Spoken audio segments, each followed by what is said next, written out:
Agent 47 and Diana Burnwood are the world's top assassins working for the ICA.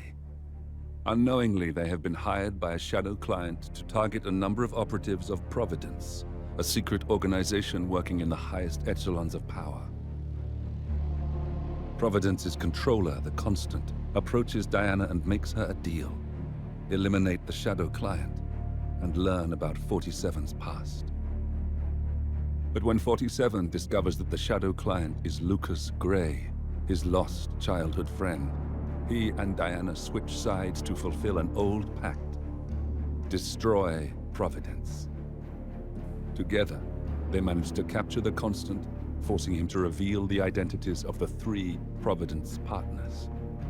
Eliminate them, and the war would be over.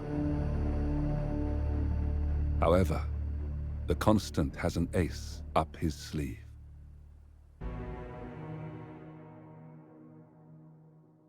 Look closer. In the shadows. Behind the everyday world. Beyond the headlines and the seats of power. A hidden hand.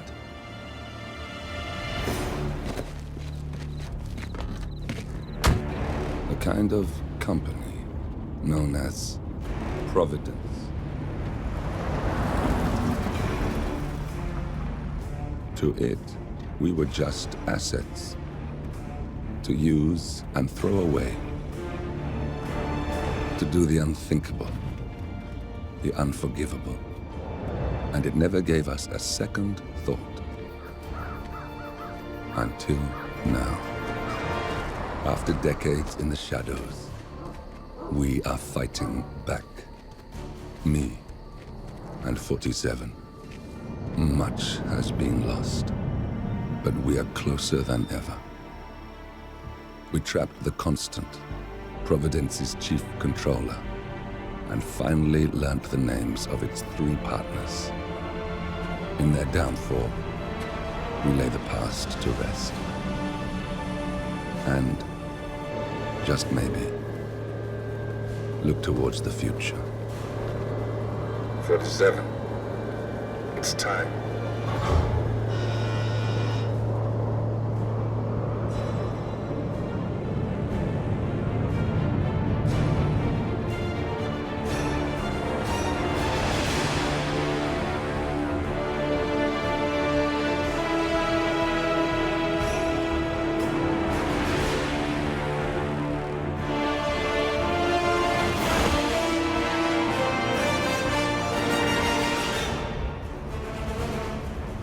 Partners are down there.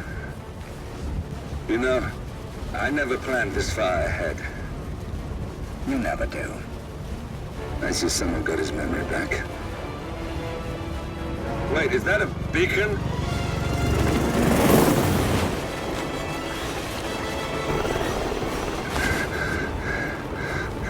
What the hell? Base. Alexa Carlisle's helicopter just took off. Confirm target locations, over. Diana, what's the status? Right. We have a situation. Carlisle has left the building. And I think I know why. The Constant has escaped. He persuaded one of the sailors into setting him free. And since then, he's been seizing control of Providence assets and resources. I can only assume Carlisle is rushing to contain the damage. If she slips away again... We'll keep track of her.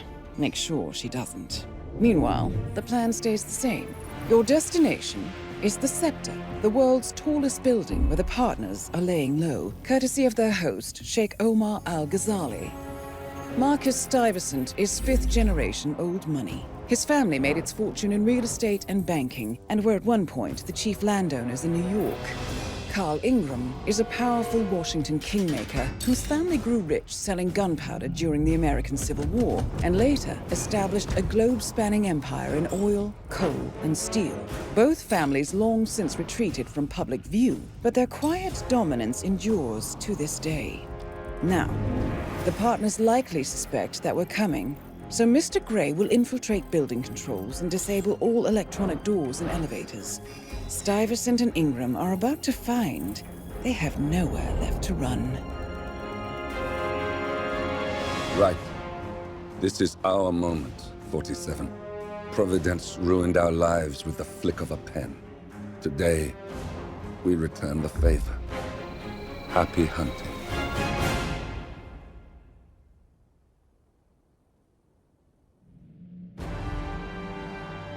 Welcome to Dubai, 47. Today is the inauguration of the scepter, and the ceremony is well underway. You will find Marcus Stuyvesant near the building's signature art installation. While a paranoid Carl Ingram has ensconced himself in his penthouse suite, security on highest alert. Mr. Gray is already in position and ready to assist. Good luck, 47. 47. Come in. 47, do you copy? I'm here. Are you in position? I'm heading towards the point of entry. Good. Get back to me when you're there.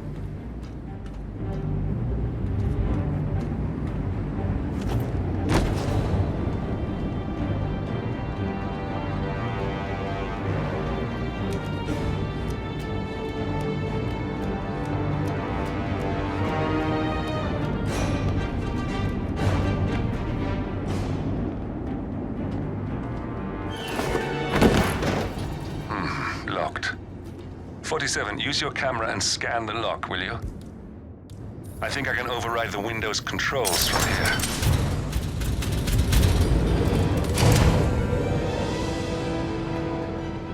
I'm in position. 47, the inauguration is taking place close by. Once you've infiltrated it, get your bearings. I'm sure there must be floor plans somewhere. Understood. We need absolute focus on this one. If Ingram and Stuyvesant are alerted to our presence, we may lose them for good. We are so close, 47. Don't worry. They're not going anywhere.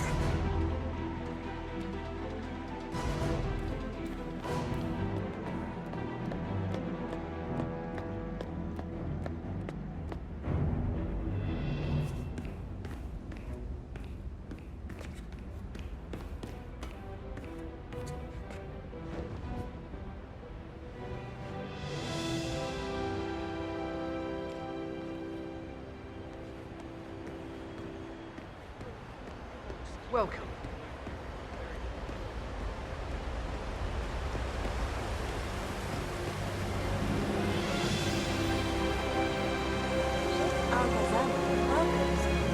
Welcome.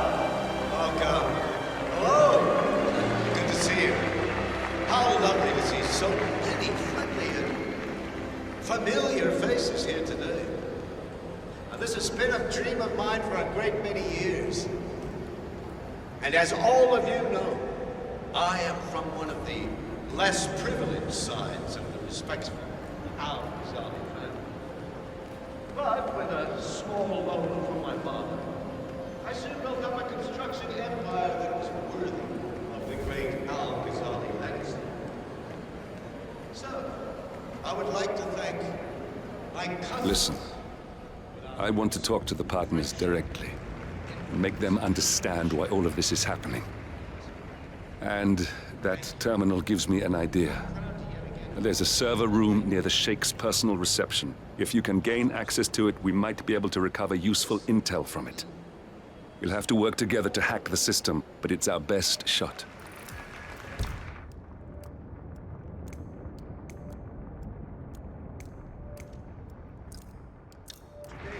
The tallest building in the world. It looks like the staff area could provide you with a viable route to the server room.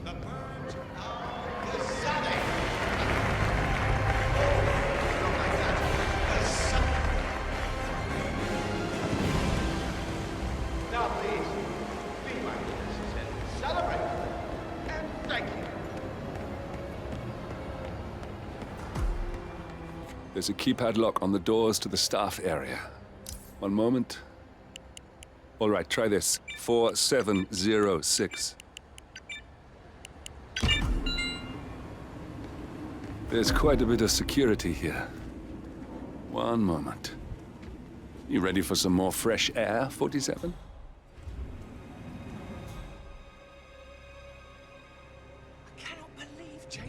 sick today, of all days. His Highness has everyone working triple shifts. There's so much going on here. But staff upgrade $6,000 for something you're just gonna walk on all day.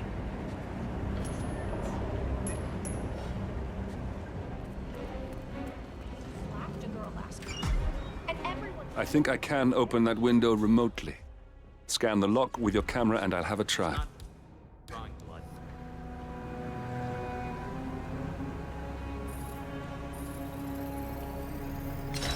Come on, what the? Oh, isn't that just? Oh. This is ridiculous. Someone else deal with this shit.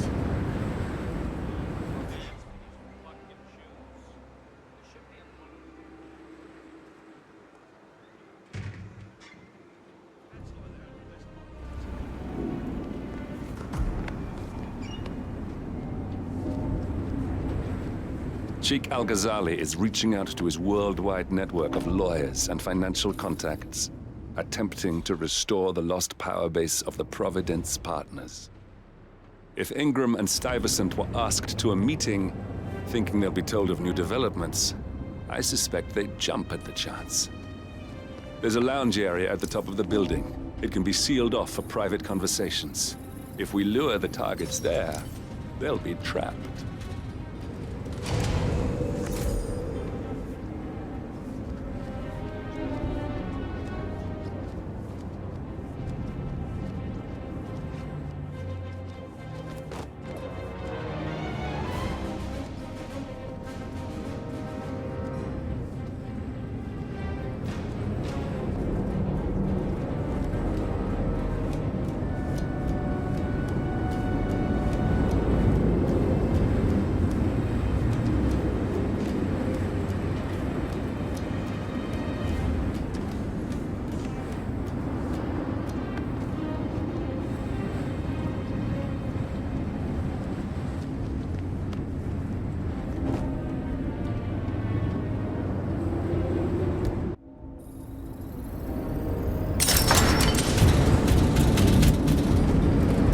The server room should be behind one of the doors in this hallway. Jeez.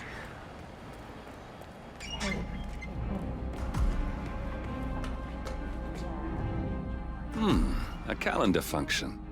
We can use this to summon the partners to a fake meeting, 47.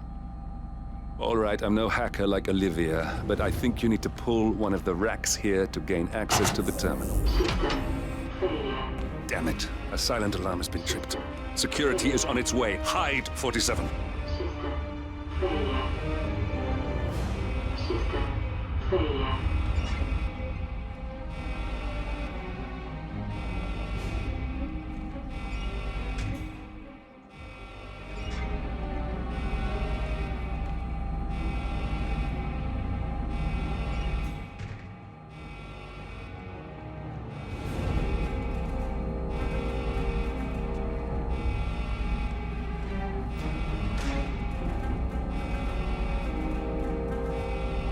And of course, it's all fine here.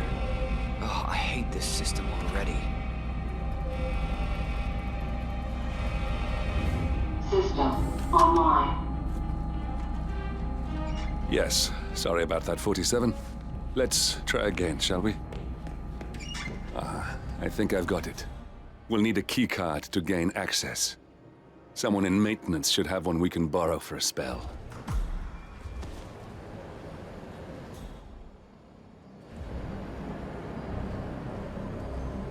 Ooh. Ugh. No, just a bit of foil. Got my hopes up for nothing.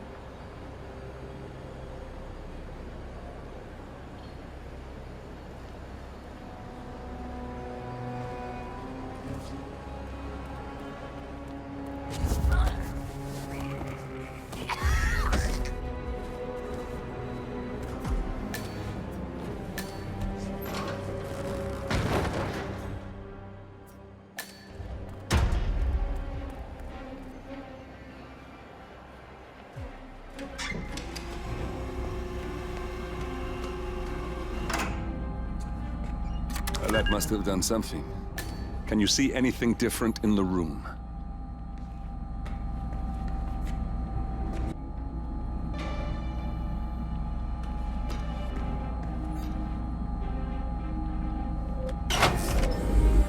Good. We're in. Now all you need to do is access the terminal and use the calendar option to summon the Providence partners to a meeting. Building cameras are now disabled. Elevator doors are now open.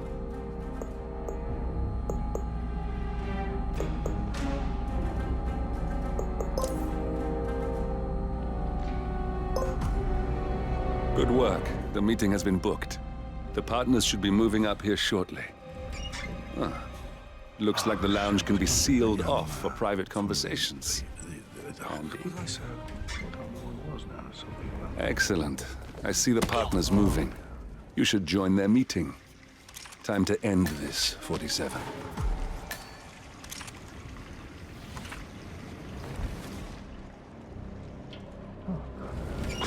Yeah, that's what I'm gonna do.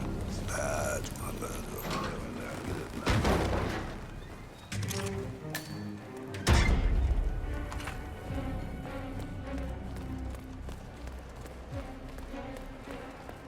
Hello. Yeah, just wanted to remind you about the lockdown drill tomorrow. That's right.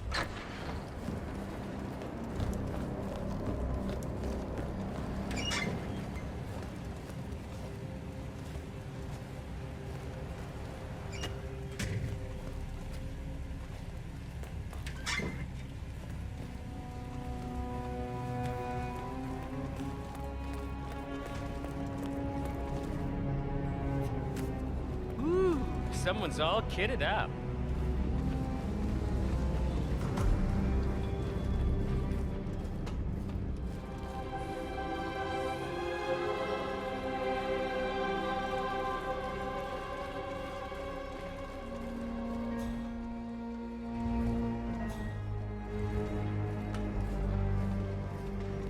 You on duty tomorrow?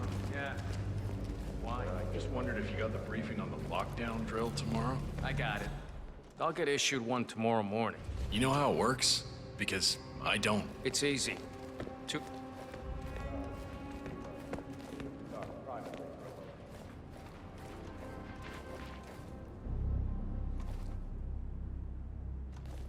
The partners are alone now.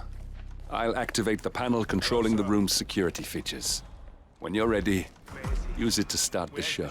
Now we'll just wait for the partners to be alone. Leave us. Then you can activate the room's lockdown feature.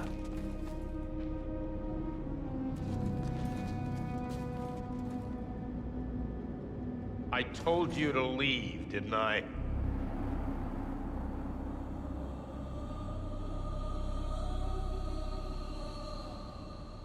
Please vacate the room. This is a private conversation.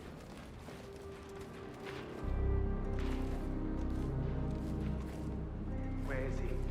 Where's the Sheik? It's a busy day for him. Surely we can give him a few moments. Do you know what he wants to talk about?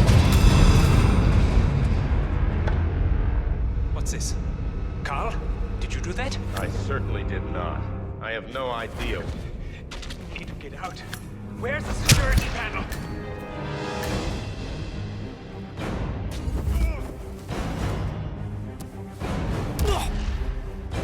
All right, that's that then. Finally, Stuyvesant and Ingram are gone. Providence will soon be no more than a bad memory. 47. Thank you. I'll meet you at the rendezvous on the edge of town.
that's your winning face, I'd hate to see you lose.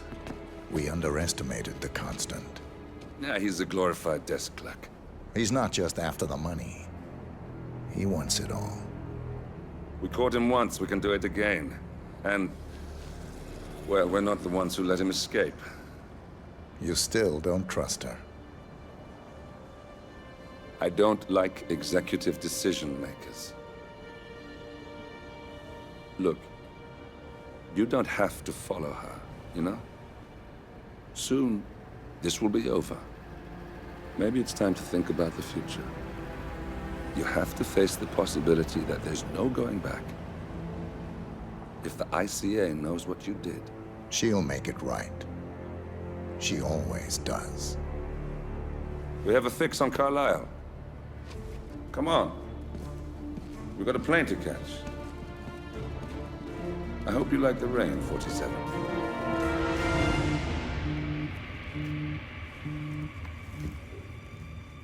Miss Burnwood. How did you... I have everyone's number. You really ought to know by now. You planned this? All of it? Don't be silly. I just played the hand I was dealt. We'll find you. You had me. Where'd that get you? We handed you an empire. It's for the best. The partners were complacent, set in their ways. But power is more than just security. Providence can be an agent of change. Surely you understand. Or you will. Soon enough.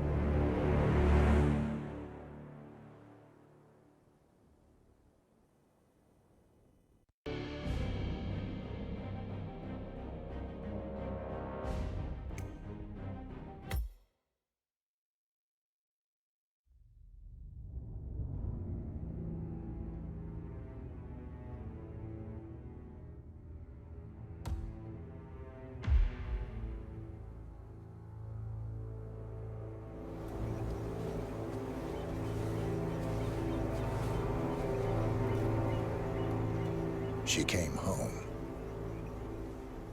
Carlisle's lost an empire. You fall hard enough, you tend to be reminded of what truly matters.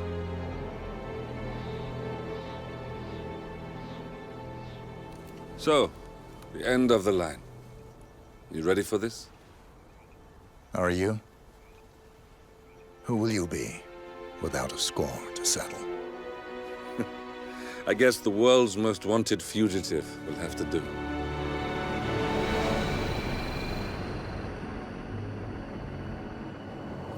Alexa Carlisle is dead. According to the funeral invitation, that is. So naturally, it caused quite a stir when the late matriarch turned up at the breakfast table, alive and kicking. Carlisle, wisely sensing that her number is up, has emerged from exile to tie up loose ends and secure the Carlisle legacy.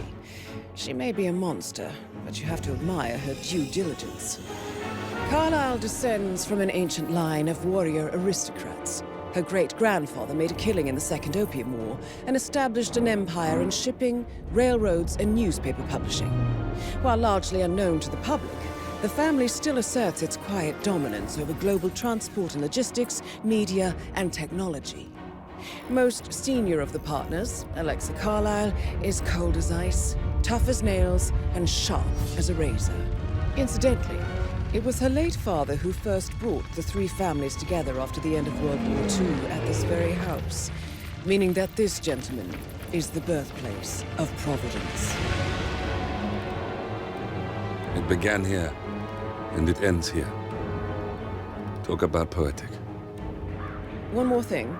According to our intel, Carlisle keeps a case file on the Constant. Information that may be helpful in his recapture, so don't leave the estate without it. Right. Happy hunting, 47. See you on the other side.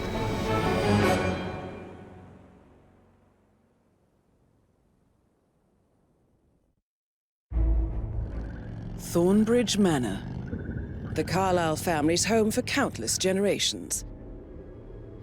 The Revenant Alexa Carlisle and her 3 adult children, younger brother Zachary, grandson, and daughter-in-law, are all gathered to conduct Carlisle's sham funeral. Curiously, Carlyle summoned a famous London PI soon after arriving this morning, but his purpose at Thornbridge is yet unclear. Now, the target knows that you're coming, and her guard detail is top-notch. So Mr. Gray will secure their nearby field HQ and intercept all calls going in and out of the estate. Any appeal for backup is going to fall on very deaf ears. Good luck, gentlemen.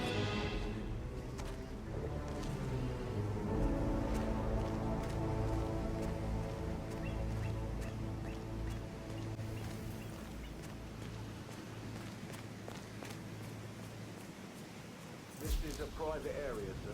Phineas Whitmer, private investigator. I have an appointment with Madame Carlyle. Please wait. Mr. Whitmer is here to see Madame Carlyle. You can go right in. That is Phineas Whitmer, the famous private investigator hired by Madame Carlyle this morning. I'm curious why he's here. Maybe you should do some detecting yourself, 47. A famous private investigator summoned by Alexa Carlyle has arrived at Thornbridge Manor.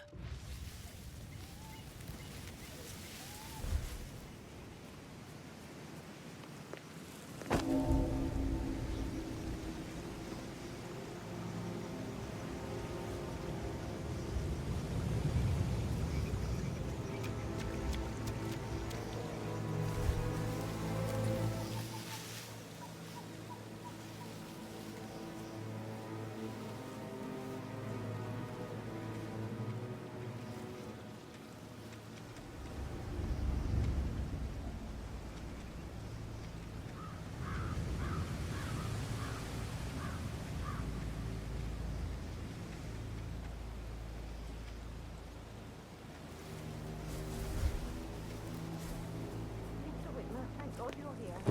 Can I take you to Madame Carlyle? Please do. If you follow me.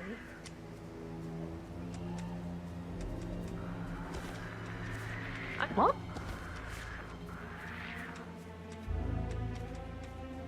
I'm sure I saw something. No, I'm just tired. I know I oughtn't say anything, but I'm so relieved you're here. Everything's just so strange. Preparing for Madame's funeral, and then she turns up alive. But then the awful business with her brother Zachary, and all this security. I've never seen the place guarded like this, and I dare say I don't like it at all. I told Kate about those texts. What did she say? Well, I thought she'd be mad at me, but she just thanked me. Said she understood the position I was in. We had a really good talk about it, actually. Oh, what did I tell you? She's a sensible woman. And that stuff from your ex was like manipulation 101. I know. I guess I thought she was gonna read into them and freak out. Say I must have done something to provoke her. Shit, man. Caroline really did a number on you. That's a bit excessive, I think. You know what we're doing, sir. Don't worry about that.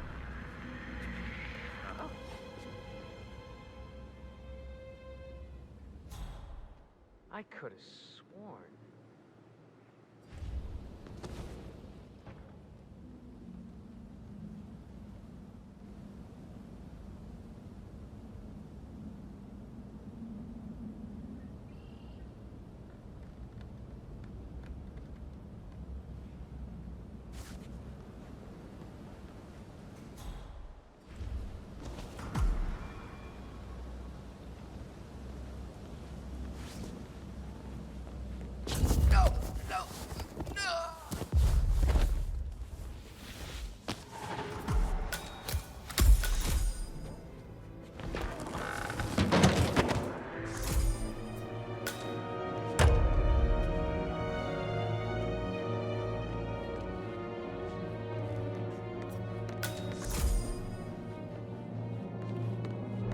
Mr. Whitmer, thank you for coming on such short notice.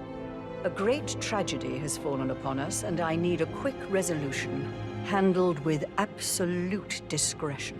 Results and discretion are my speciality. Very well. I suppose you will want to start at the crime scene. In my experience, a thorough examination of a potential crime scene is half the job done. Good. Fernsby will take over from here. I am Mr. Fernsby, the butler. Madame Carlyle has asked me to assist you in any way possible. Mr. Whitmer, I understand that you've traveled from London. Would you care for some refreshments? Or do you prefer to go straight to Mr. Zachary's sleeping quarters? I prefer to get started. As you wish. If you'll follow me, sir.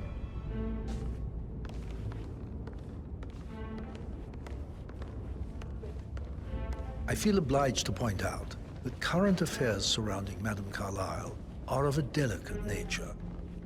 You may be familiar with the recent announcement of her death. You will probably learn that a staged funeral is scheduled to take place tomorrow. Madame's children were not informed until this morning that their mother was in fact not dead at all. So please bear with them. Looking good if they today, seem sir. affected by the rather unusual situation. I trust I do not need to remind you that there will be consequences if word gets out that Madame Carlyle is still alive. I'll consider her dead when I leave. Before you inspect the crime scene, I will tell you this. The case concerns the death of Mr. Zachary, Madame Carlyle's younger brother. He was found dead in his bed this morning. The door was locked from the inside, and a suicide letter was found in his room. However, Madame Carlyle suspects foul play and will not accept that he took his own life. I've prepared some information for you, so please do come and see me when you've finished your investigation of the crime scene. This is Mr. Zachary's room, to my right. A locked room murder mystery, 47. I trust you'll get to the bottom of this. Why don't you use your camera to scan the dead body, 47?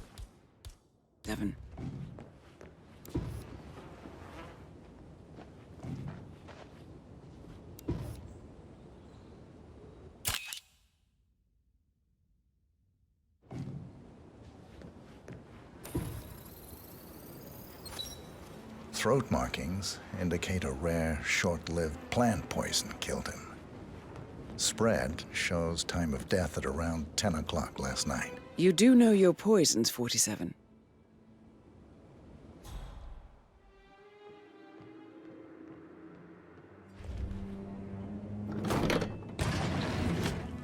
A hidden door. It's a secret passage. This could explain how the door was locked from the inside. A photocopy of the floor plans. Somebody's been researching the secret ins and outs of Thornbridge Manor. I'm sure there's more to find in Zachary's room.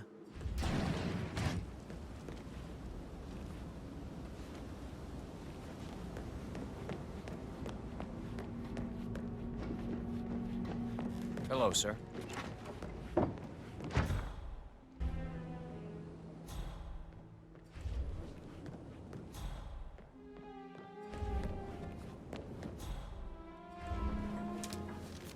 Zachary's suicide note.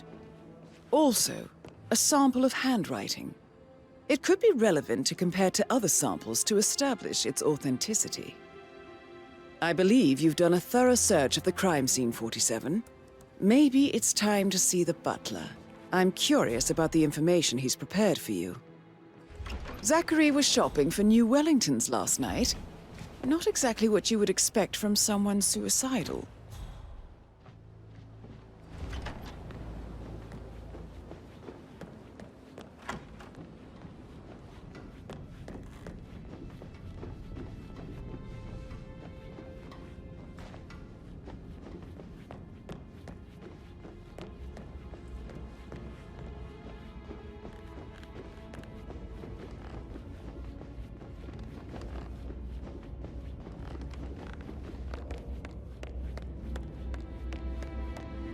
Hi there.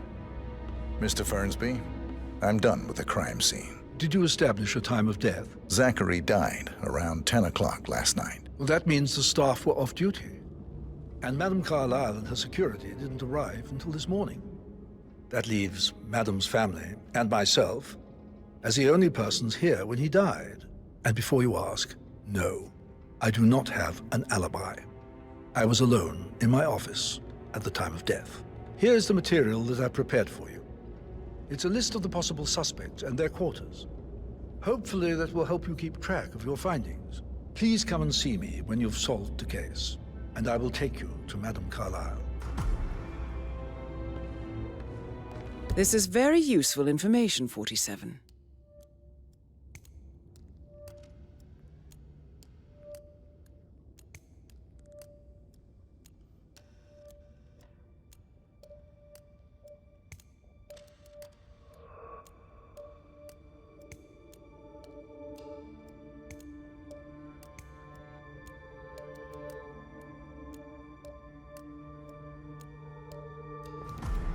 So how does one solve a murder mystery, 47?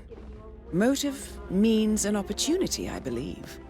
May I suggest you ask the suspects for alibis? Or perhaps do you prefer searching the manor for clues first? Make sure you focus on your work. I will. I don't need one more maid crying. Patrick Carlisle, So watch yourself. can you tell me where you were yesterday evening? Shit, it's that sneaky butler, isn't it? He ratted me out. Elaine, give us some privacy, would you? Don't tell Mother, okay? She's really tense these days, and the last thing I need is more hassle. I took that pretty blonde, Rosie, for an evening stroll. I mean, how the fuck am I expected to cope for an entire weekend in this shithole? I'm bored out of my mind. So, is that it? What did you think of Zachary? Creepy as hell. No ambition. Imagine deciding to live in a museum. You know, Father says Zachary and Alexa used to be two of a kind. He had a great future ahead of him, then suddenly, he just gave up everything. What an idiot. Thank God Daddy chose looks and brains over pedigree when he married Mummy. I don't have to worry about the inbreeding so customary in these circles. If that's all, I think I'll get back to my slow death by boredom. Did you see anything suspicious last night? No. I reckon Zachary topped himself. I know I would have. Or perhaps Mr. Fernsby. I don't like him. He could have done it. Yo, Anne, what's up? Relax, man. I said I'd get you money. It's just gonna take a little longer. Jeez, and how's that my fault? Calm the fuck down, Ant. You know I'm good for it. I'm a Carlisle. I'm made of money. Just gotta go.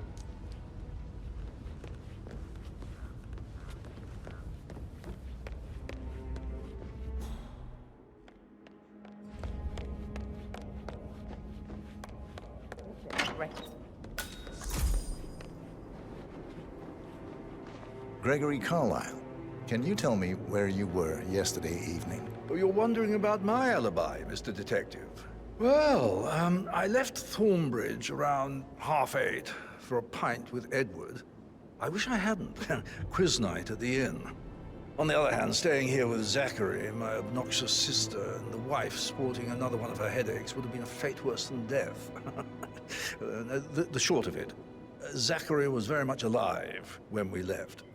I stayed for the last shout, and I was back here just before midnight. Anything else you want to pry from my... Tell me about Zachary. Zach? Huh. Such a sad old sod. A bit heavy on the bottle, but who could blame him? Only company he had was his rare plants and Mother, who travels more than she stays here. Honestly, I can't say which is the bigger bore. He's better off dead. Is that all? Not very... Anything else you'd like to tell me? Nothing, really. I'm just enjoying the show. Our perfect mother obviously fucked up, didn't she? Faking her own death. You know, she's explained nothing to us. I think she's scared to own up to her own mistake. Emma Carlisle, can you tell me where you were yesterday evening? Surely I'm not a suspect. I need to account for everyone.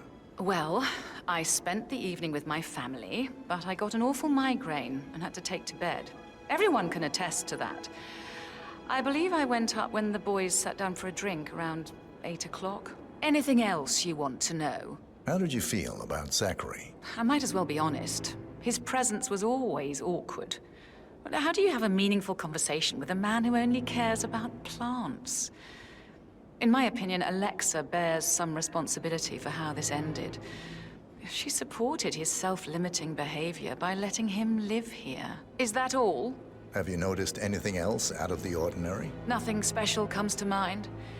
Except, perhaps, I did get a feeling that Zachary was depressed, not just sad. I suppose he realized that he had no one with Alexa gone. Even Alexa must feel the pangs of guilt over that one, letting him believe she was dead. Then again, guilt isn't her strong suit.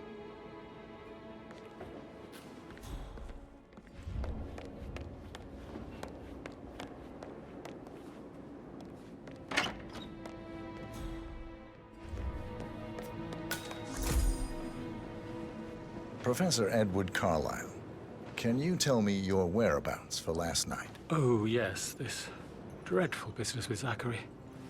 I stay at the local inn. You see, I prefer not to spend the night here at Thornbridge Manor. My brother Gregory came along for a nightcap. He'll never admit it, but I think he understands that I find this whole thing upsetting and wanted to provide some comfort. I believe we went to the Stag's Head around 8:30. If that's all, I have a speech to write. Can you tell me about Zachary's behavior last night? I certainly didn't expect him to commit suicide. Sure, he was upset by Mother's supposed death. We were. But he seemed more engaged than usual. You should ask Rebecca. They had a long talk. Did you know that he hadn't left Thornbridge Manor in nearly 50 years? His plants, Mother, and the staff were all the company he had. Anything else I can do? Did you notice anything else out of the ordinary? You mean apart from the fact that we came here to bury our mother and she shows up alive and kicking? Zachary found dead in his bed this morning? Or perhaps that the planned funeral is still taking place and I have to do the eulogy? And Mother will surely have a strong opinion on it afterwards. I can't breathe. Excuse me.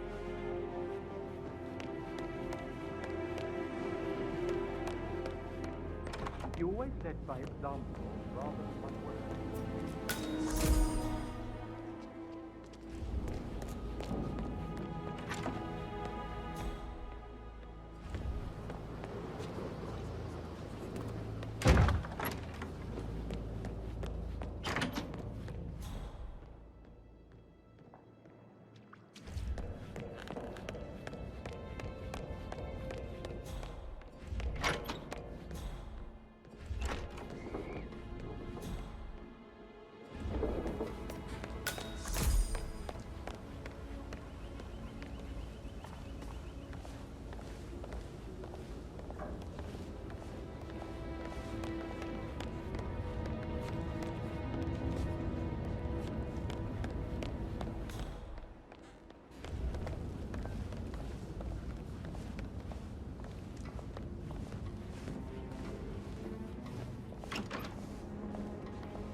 Rebecca Carlyle, can you tell me about yesterday evening? We don't really see much of each other, my brothers and I.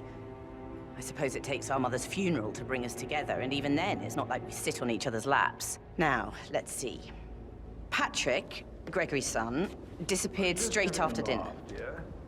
You know, I think he might be in some sort of trouble. Edward wanted to go as well, but Gregory convinced him to stay for a few drinks before they went off for a pint at the local at 9:15. I swear Gregory enjoys Edward's discomfort over staying here. I had a conference call with my New York office at 9, so I spent 3 hours on my laptop in my room and went straight to bed afterwards. I don't know about Emma. She did act a bit strange. You know, I bet she was making lists for changes needing to be done once she gets her hands on Thornbridge Manor. Quite the shock she had when Mother arrived during breakfast. Is there anything else you want to ask? Tell me about Zachary. Did he act strange last night? You know, now you mention it, he was a lot more chatty than usual. He wanted to know about my connections in the publishing business. Apparently, a friend of his is writing a book, which strikes me as very peculiar. I didn't think he had any friends. Is that everything, Mr. Anything else you feel like mentioning? I may be wrong, but I saw Mr. Fernsby, the butler, leave Zachary's room early this afternoon. And he seemed a bit startled when he saw me in the hallway. It's probably nothing. Oh, and one more thing. Please be kind to Edward. He can only take so much. Is there anything else you want to ask me?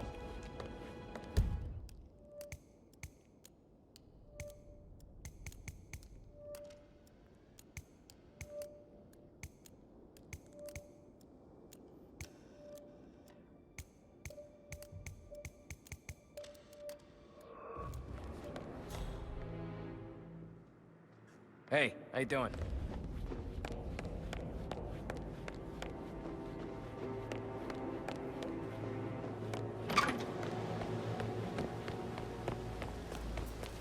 Bad news, I'm afraid.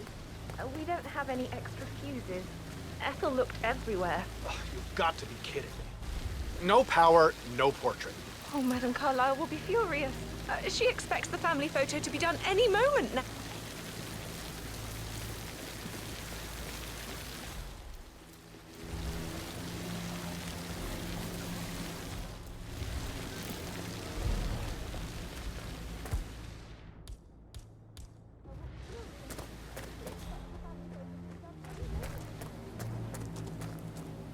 I don't believe for a second that Zachary committed suicide. We'd only just run through his plan for the spring seedlings yesterday. He was upset. Sir. His sister was dead. I'd say worried about how things would be handled.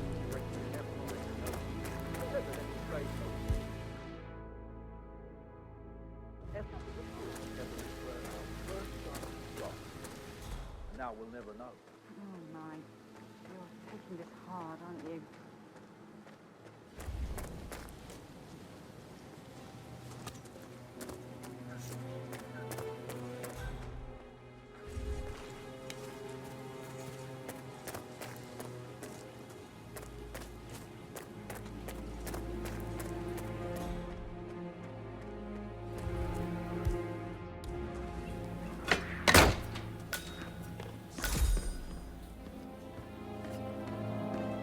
Broken lab equipment. It looks like it was recently used, though.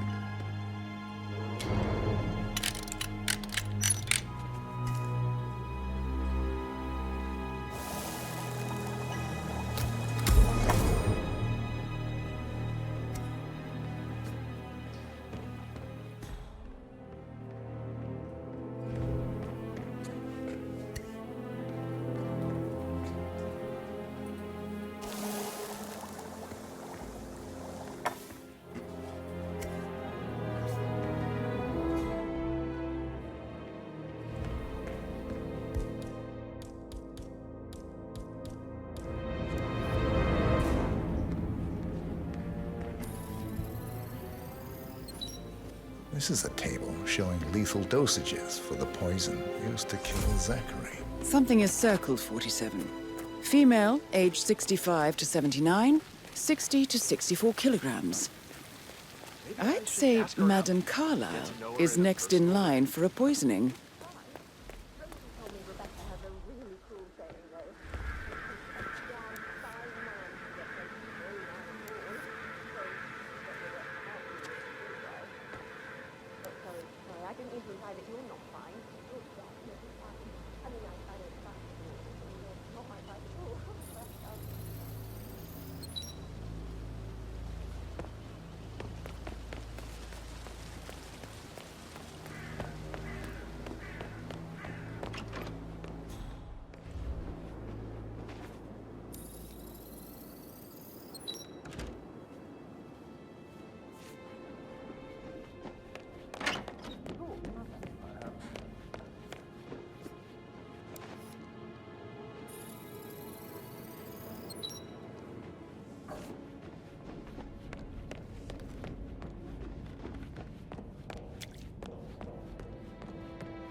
Like that, I bet you've worked with a lot of... So I think, yeah. That door leads to Emma and Gregory's room.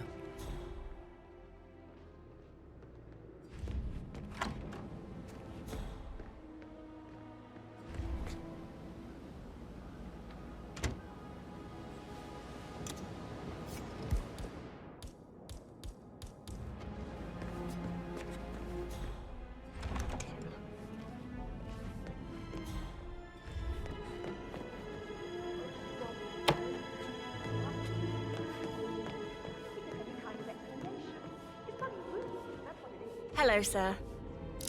Okay.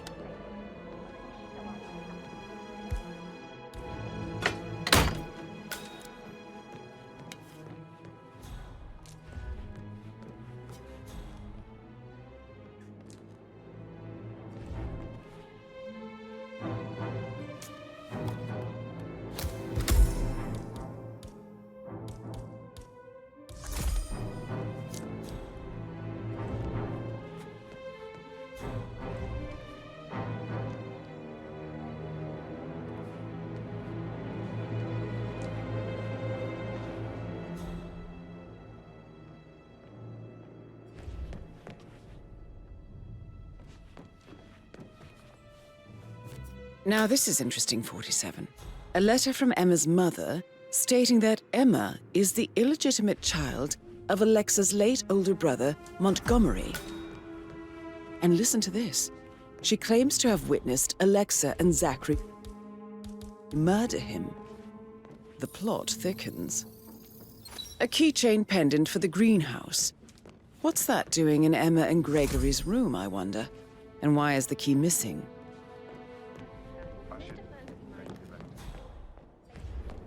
You have uncovered enough evidence to tell Madame Carlyle that Emma is the murderer. Quite the detective, 47. I'm impressed. I suggest you go tell Mr. Fernsby. Unless you think there are more secrets to uncover.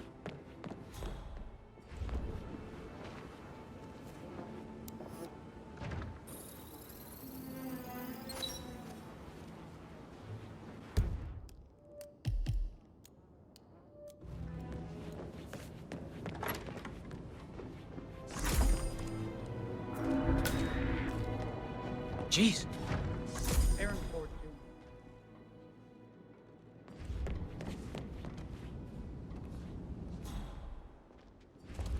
That is the door to Rebecca's room.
This all confirms that Arthur Edwards stole everything from Madame Carlyle. Perhaps you should let her know how bad it is, 47.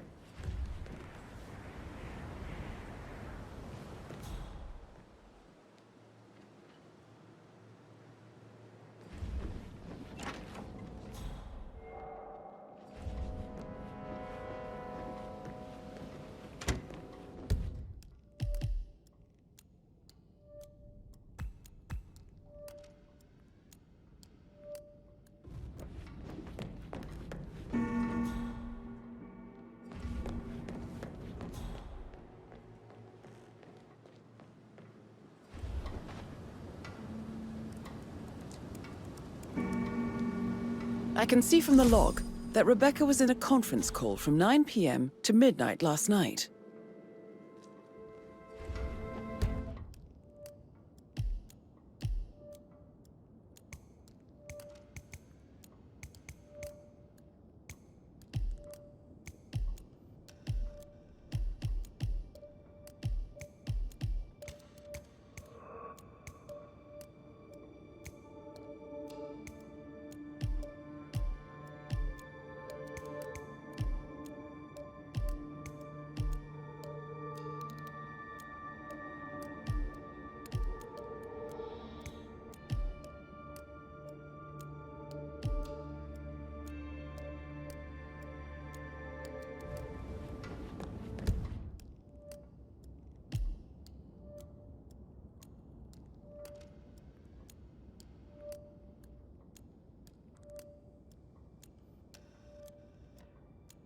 I received a small token from Milton Fitzpatrick London Bank. Did I understand correctly that I should give it to Rebecca in case of your death? Exactly. She holds the other one. I want her to have the file on Arthur Edwards if I die. You're not fearful she'll be in trouble?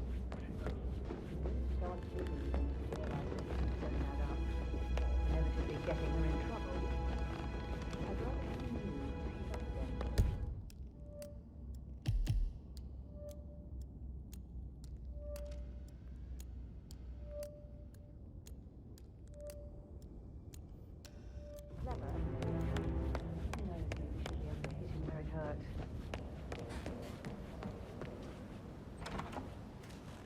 That is the door to Mr. Fernsby's office.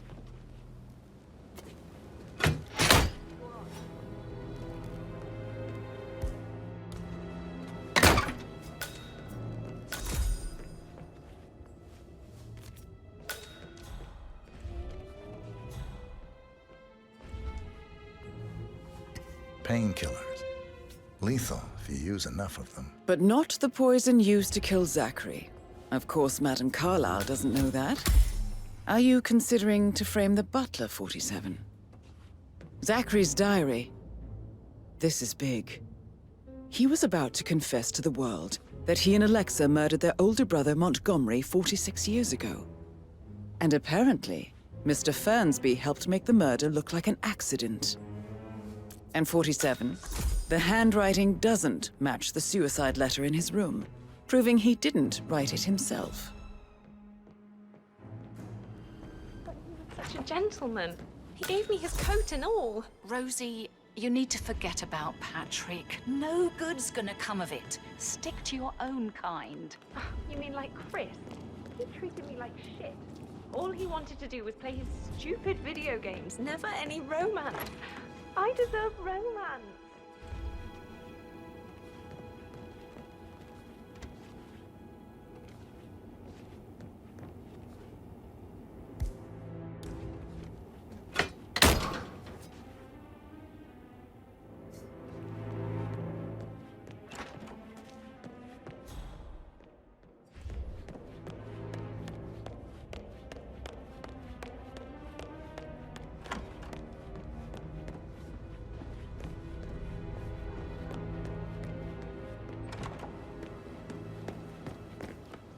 Did you give the...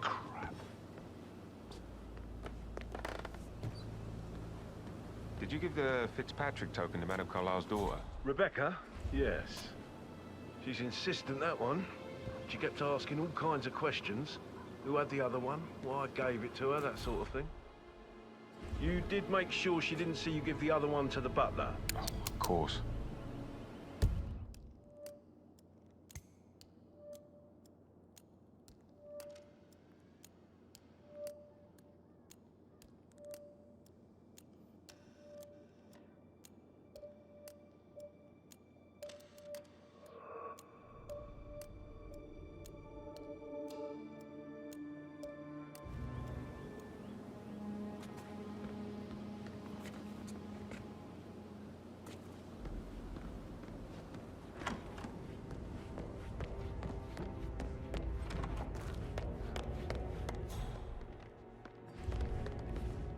I'm ready to present my conclusion to Madame Carlyle. Very well. If you'll follow me, sir.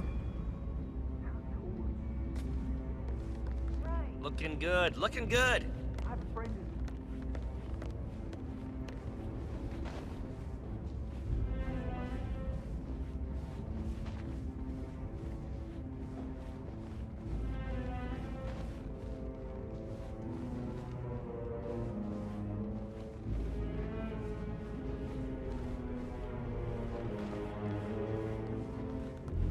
What's up?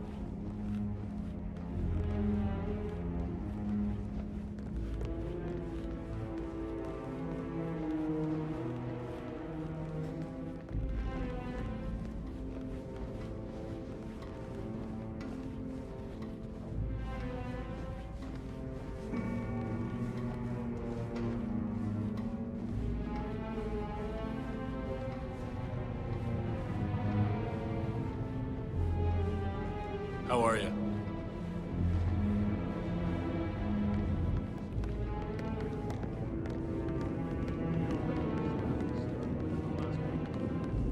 Not that I know of, no. Can't be too careful. Part of the job. This is Madam Carlyle's office. Please step inside.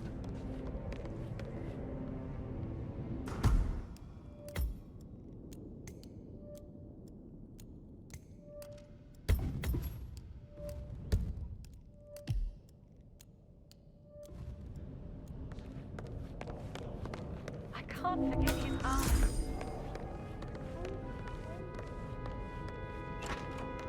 Your detective skills have gained you access to the Lion's Den, 47. Now, go claim your reward. So, Mr. Whitmer, you've reached a conclusion. Take a seat. Please, go ahead.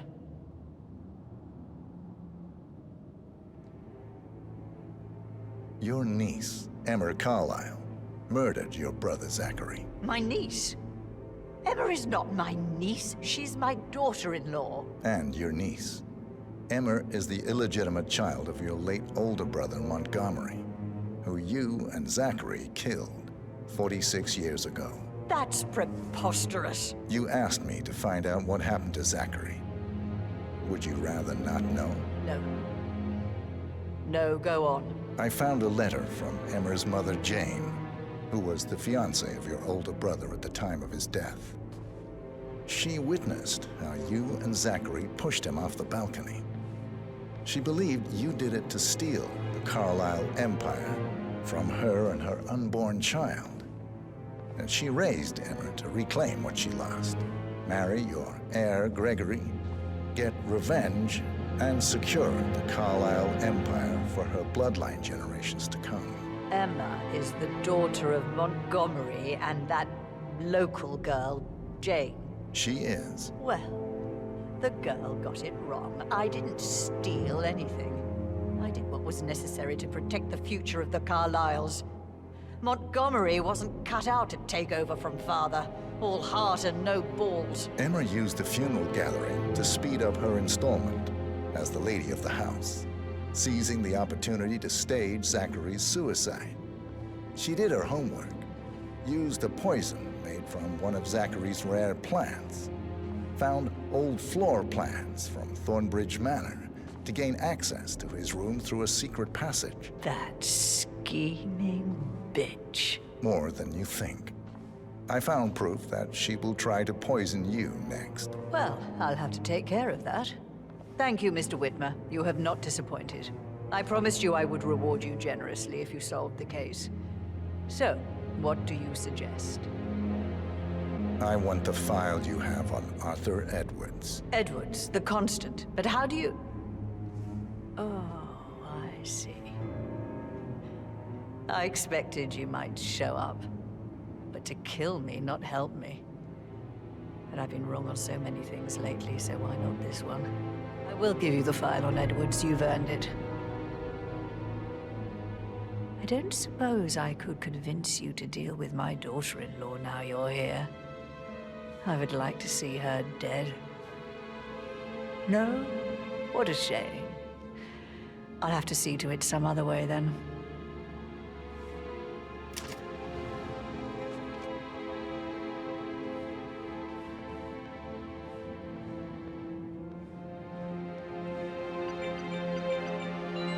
The file you want is in the safe. God, I hope you get Edwards and make him hurt. I need some privacy. Thank you. Good work, 47. That's the file on Arthur Edwards secured. Time to take care of Madame Carlyle.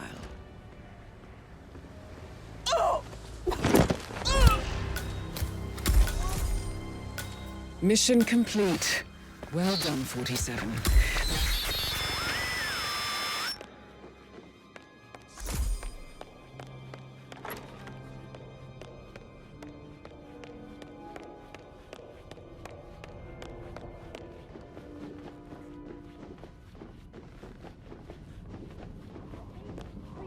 Someone help me over here.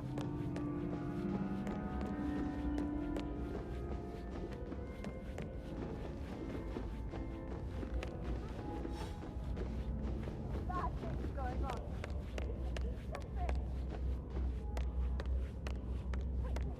Someone's badly hurt.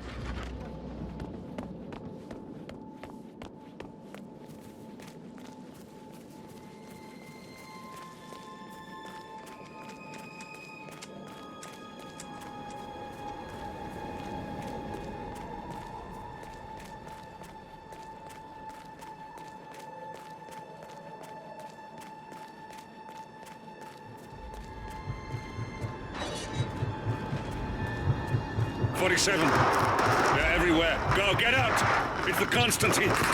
Shit!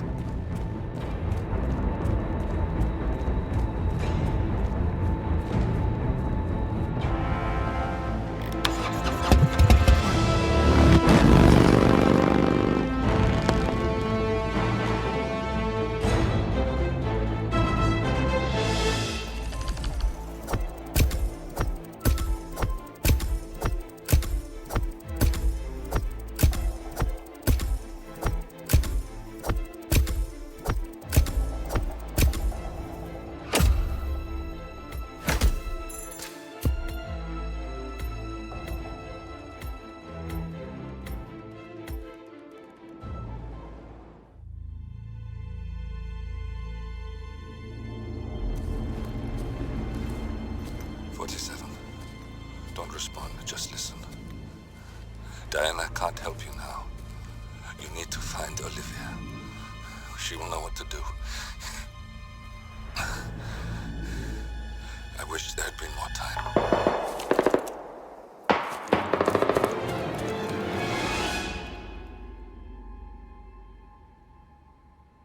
And then there were none. Thank you, Miss Burnwood. Now, it's my turn.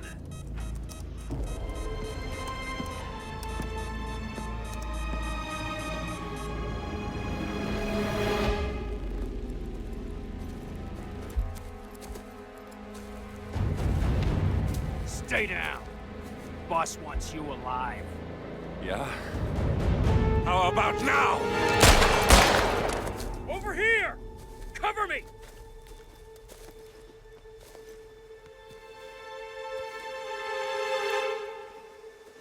Walk away!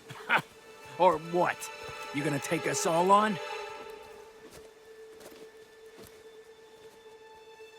Don't.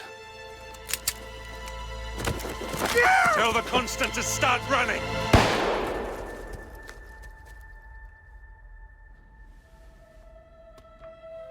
You think you've won? 47 is out there. And 47 never misses his mark. Neither do you, Miss Burnwood. That's what makes you valuable. You're delusional. You think I would betray 47? Trust me, you owe him nothing. What is this? I told you we could help each other, and I meant it. I'll look forward to your call.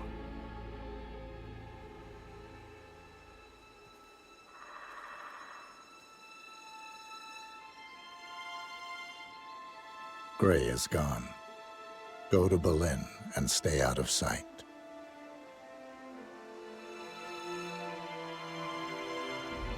We're all that's left now.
We've been compromised. Abort and walk away now. Who? ICA. They tracked me. Don't know how. It's what they do. How many? One prime asset and a whole pack of up-and-comers. They've infiltrated the club searching for us. Christ, I think I killed one of them. Get out now before they spot you. No. They found us once. They'll find us again. Keep your head down. I'll take care of this.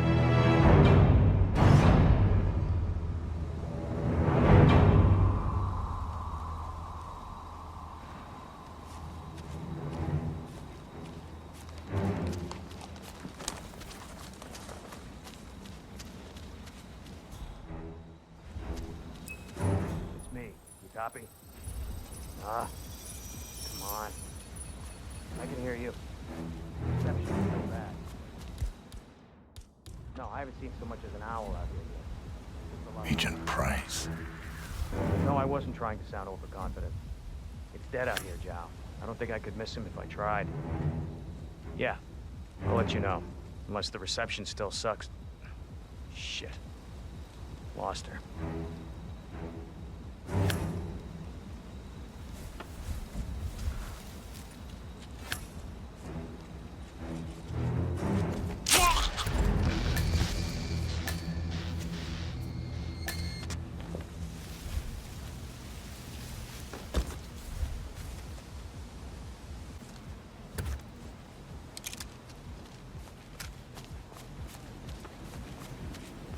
This is like looking for a needle in a haystack. Just keep trying, Agent Montgomery. Our client considers Agent 47 and Olivia Hall as a serious threat. You can't underestimate them. I never do, Zhao. We'll find them. We're all in position. Good. Report back to me if there's anything. Don't worry. See what that was. Let's go. Got it. About this, but Beautiful.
This is Agent Swan reporting in. We've got no sign of 47 yet, but I'll let you know if something catches my eye. Be careful, or you may not spot him until it's too late. Agent Swan.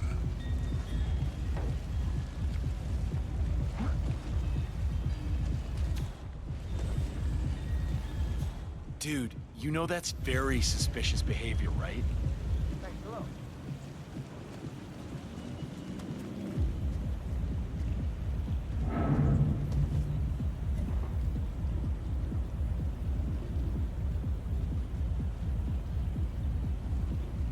Excuse me? I'm a professional. No need to worry. I got this. okay, I hear you. Anyone there? Answer. Hey.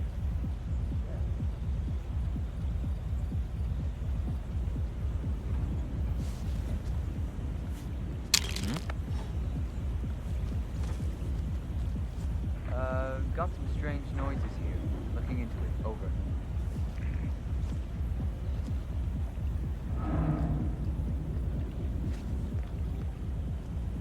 Hey! Come out if anyone's there.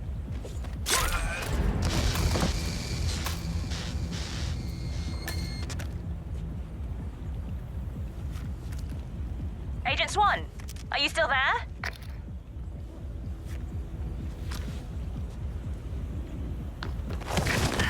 That's two. Don't make this personal or you'll get sloppy. And clearly, he's not making that mistake.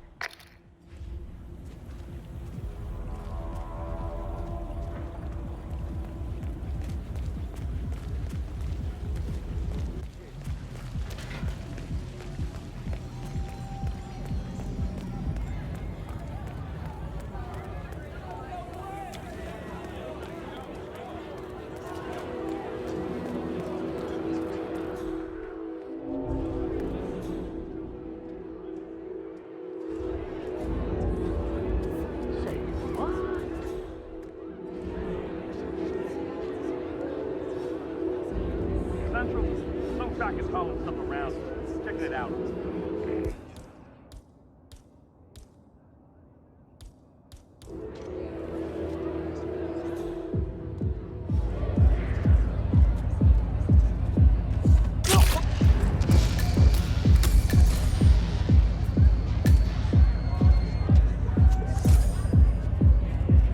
Davenport, come in. Agent Davenport, are you there?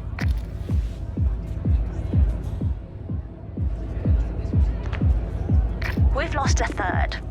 We're paying for our mistakes with blood. Stop wasting time and end this.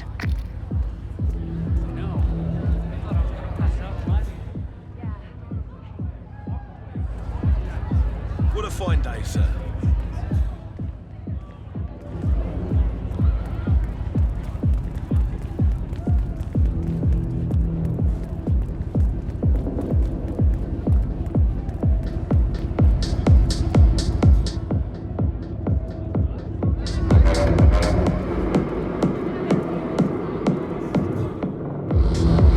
Something doesn't feel right about this. He's good, but he's not psychic.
Chamberlain here. Nothing.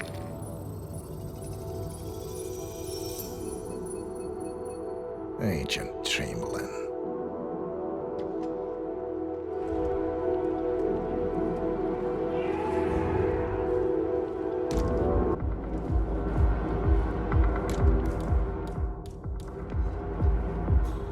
Any news from the security room? They got nothing. Are they buying our cover? Yeah, they believe we're working for one of the other channels.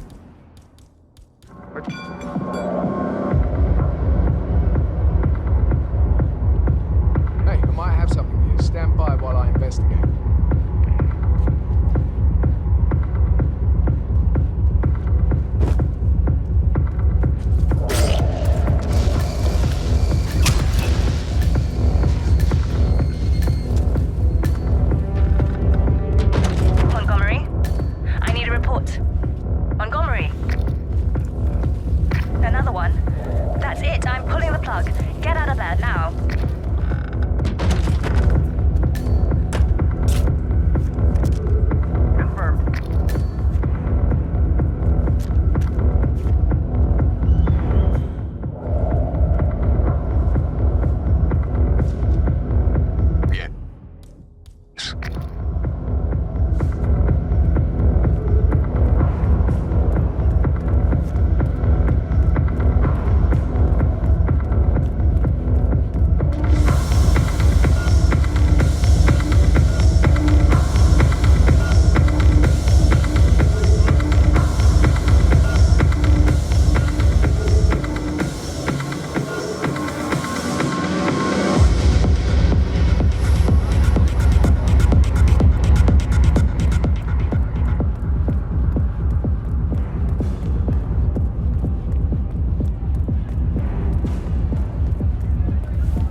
You have to put this sticker on your phone. No photos allowed.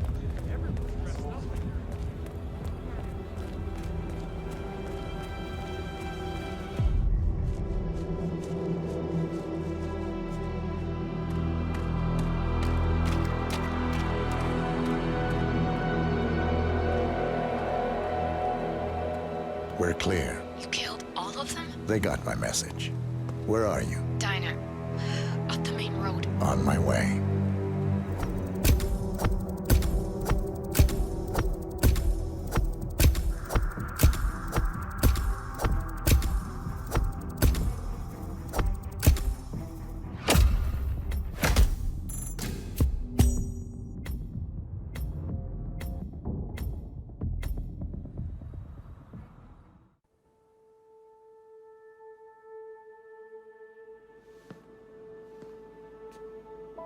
You're hurt.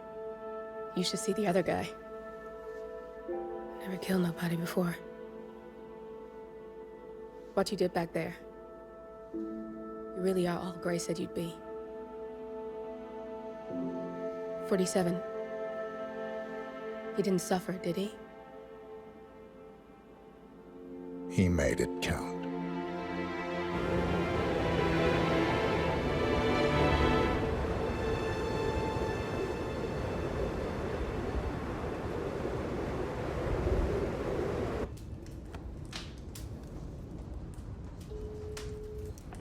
Bruised but not broken. I'm glad. It's time we start afresh, you and me. Get to the point. You and your friends pulled off the impossible. You stormed the heavens, took down the untouchables, And yet, here we are. Status quo. it just goes to show you can't fight power, Miss Burnwood.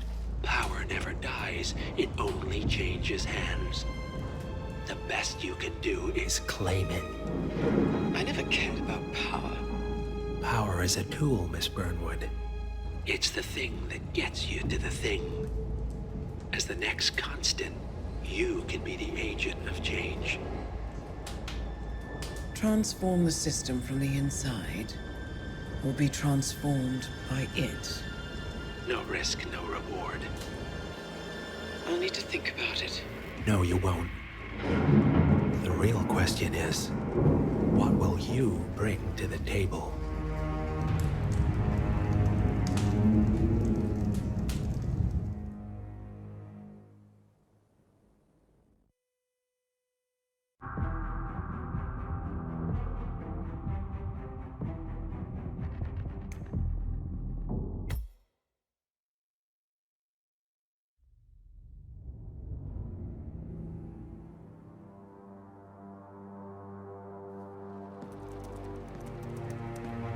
Look closer.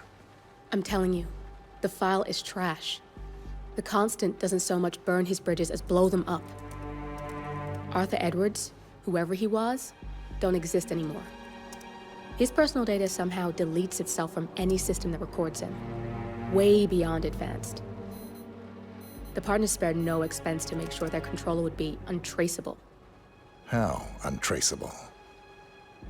Look, I did what you asked, but Gray's gone and I'm no Diana. I'm not who you need right now. You gotta be kidding me. ICA?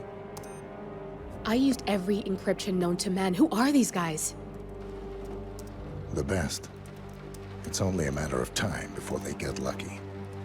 We need to take them down. You and which army? I know where the agency stores its files, mission reports, client data. If we leak it to the public... You want to whistleblow the ICA? It's the path of least resistance. Turns out, you are who I need right now, Olivia. I do this, and I'm out. So, what are we breaking into? Data facility in Chongqing, China. Run by a man called Hush. Of course. The ICA site in Chongqing houses the agency's data storage and analyst division. Needless to say, security is daunting. The state-of-the-art server vault is biometrically wired to the facility's two overseers. Imogen Royce, behavioral analysis pioneer, and Hush, a data security guru with a taste for fringe transhuman experimentation. Tell me about Hush. A former cyber terrorist for the Ministry of State Security in Kadanyang, who fled his country after one of the Po regime's periodic purges. He made a career doing cybersecurity for dark web deplorables, human traffickers, organ harvesters, scum like him, with no code or conscience. ICA sure can pick him. No offense. Can you disable security? A dual authentication protocol ensures that any handling of data must be directly authorized by Hush and Royce. The proverbial human factor device to make the system impenetrable. Luckily, I found a loophole. If both overseers should unexpectedly die within a short space of time, the system reverts to a temporary fail-safe protocol, which I can bypass. Take them off the board, and you'll have free access to the data core. And I'll handle the rest. And you're sure it'll work? Look, I know Hush. If I'm wrong, we won't live long enough to regret it. All right. I will leave you to prepare.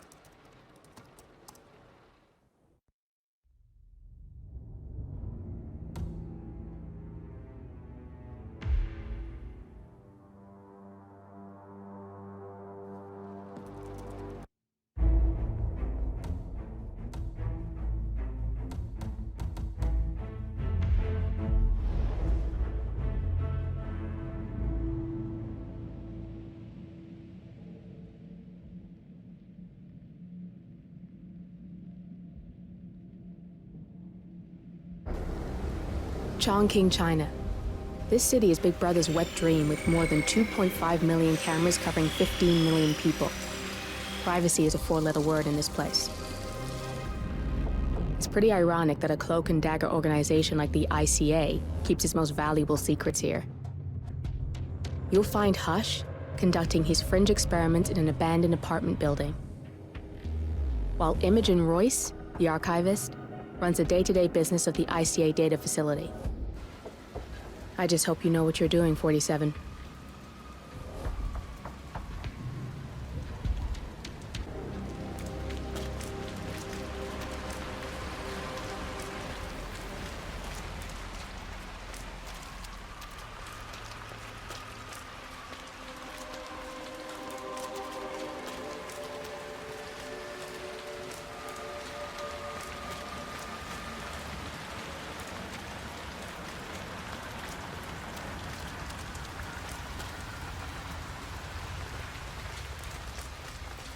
So late. You shouldn't be out here with a bad influence.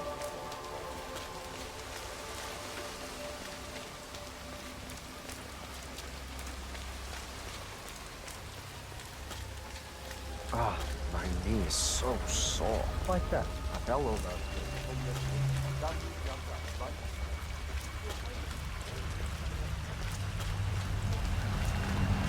I'm gonna be rich. Get the hell out of here. I got this picture, and it says I can make a lot of money to be in some experiment. They don't want people like us for that sort of thing. No, they only want people like us. The flyer says so. That means it's too dangerous for rich people. Don't do it. Oh, I'm going. This is my chance. I just need to find out where it is. The flyer has a symbol I need to find on the building.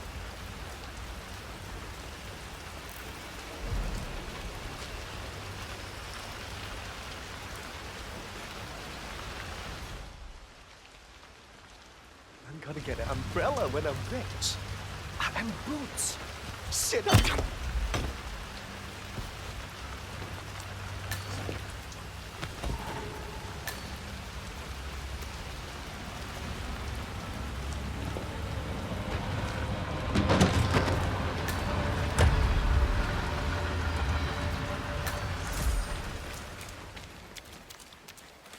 Flyer they started handing out to the homeless really got them flowing in. Yeah, but it creeps me out how they're different when they...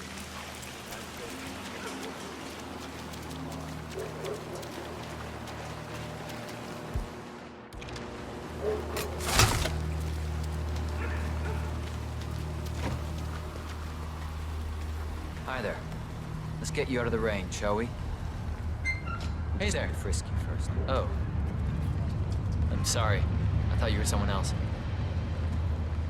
Just relax. You'll be on your way in a sec.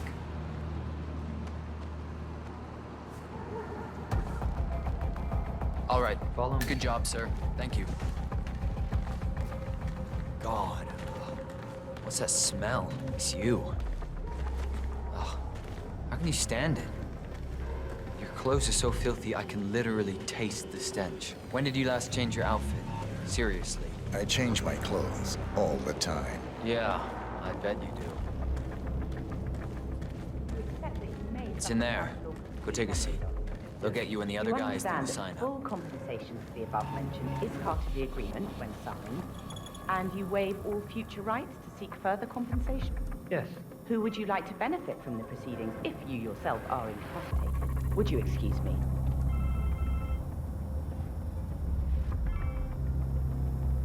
Oh, so Hush likes the last one I sent up to the top floor. He'll be the one to conclude this phase. I knew Hush would be pleased with him. He signed up for the full package. Strong, too, all things considered. I'll wrap up down here. Thanks, Junli. I was just informed that we don't need any more test subjects tonight. I don't understand. There's no work? Oh, no, there will be more to come. Depending on the results of the conclusion to this test phase, come back tomorrow, and we'll schedule a new spot for you. Come in and take a seat. Hey, how you doing?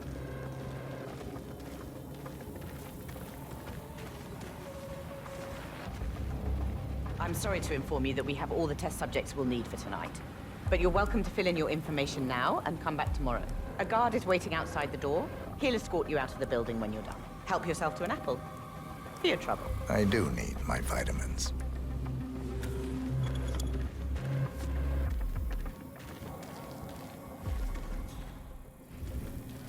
All right there.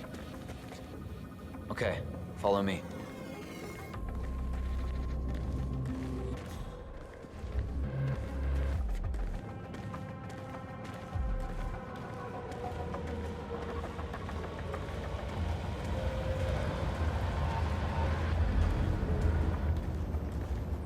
I need to get you out the building. Come on, now.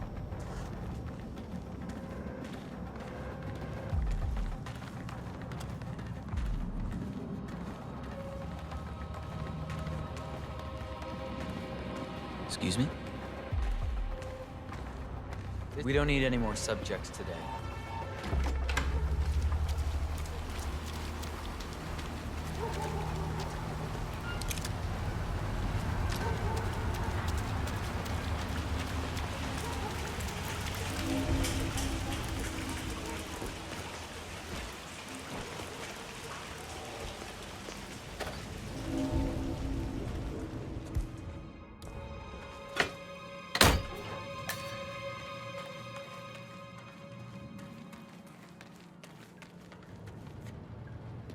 You know, I enjoy your company. That's nice. Me too. Yeah, that last guy wouldn't shut up about the experiment. An hour. What are those?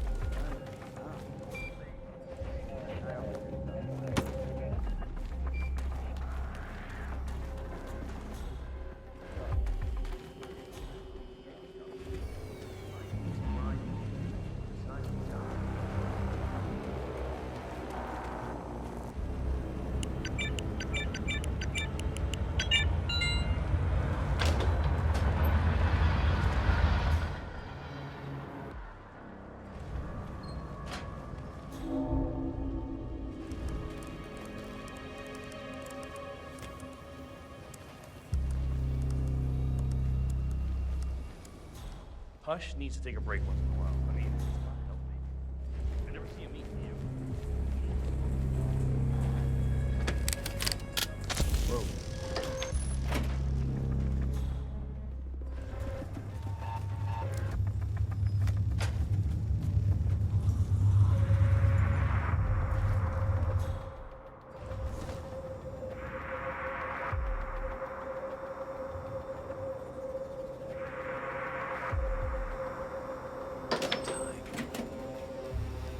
Flip it. You're on, baby. Yes!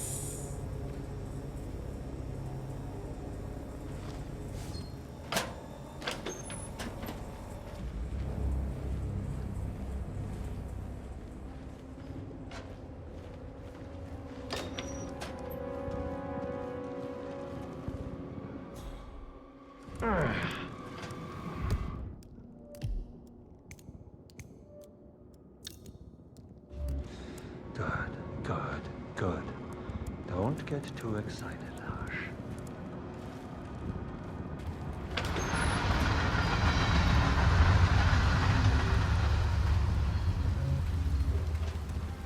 Where's the final test? Everything is ready. Please use the motor control phase of my experiment. He's in the bathroom, having second thoughts about signing up. Make him come out. Great. That's final experiment. I don't want to hear it. Get him out. Really change things. My family would be so proud.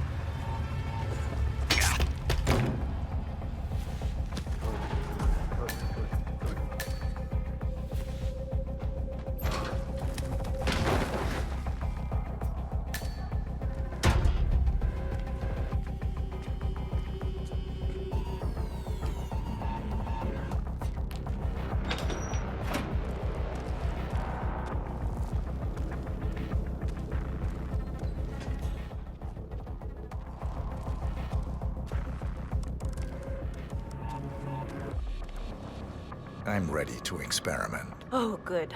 I'll let Hush and Sister Lei know.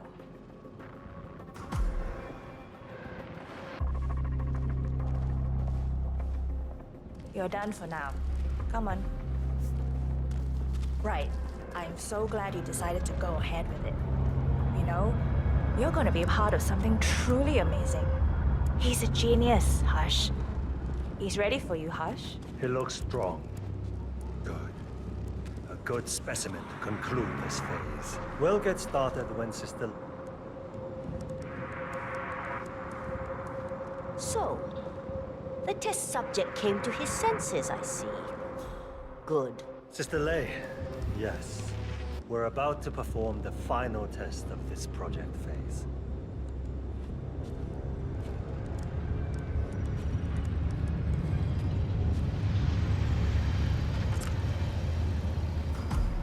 Sit down.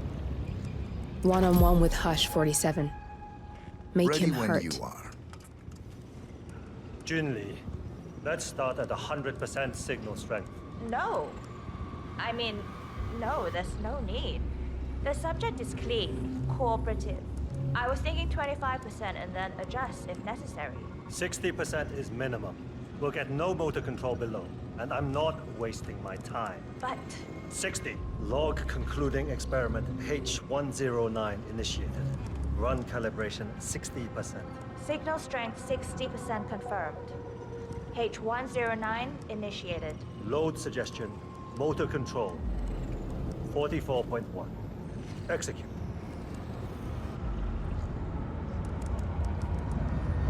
The signal's too low. The signal's too weak. We'll get nothing like this. Go to 100%? It's not safe. You've been working too hard. With your condition, it can cause you real physical harm. It's safe.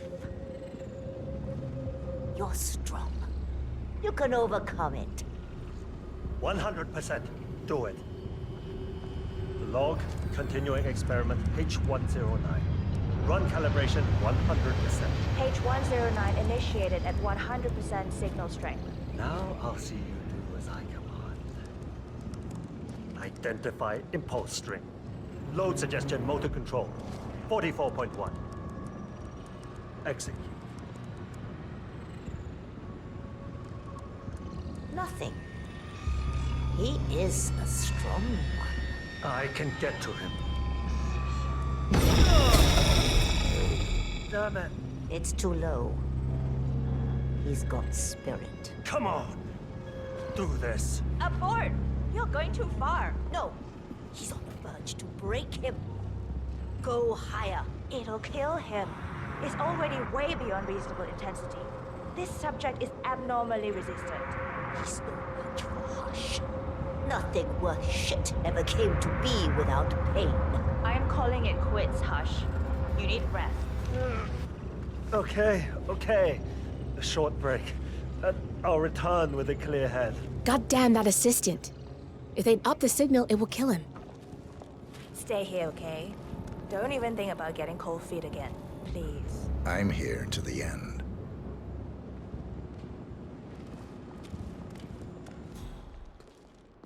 Right. I'm so glad you... Sorry, sir. I can't let you through, okay? We'll get Please leave started the area. once this delay's here.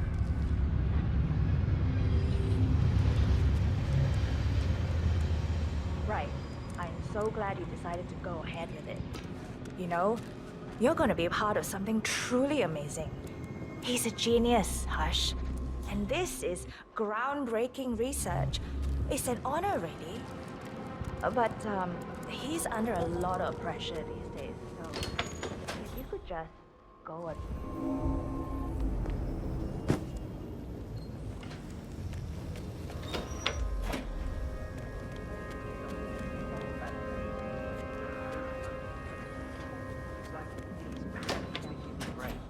Motor control now. Next, emotions and memory recollection. Yes, biotech reaching its full potential. I'm proud to be a part of it.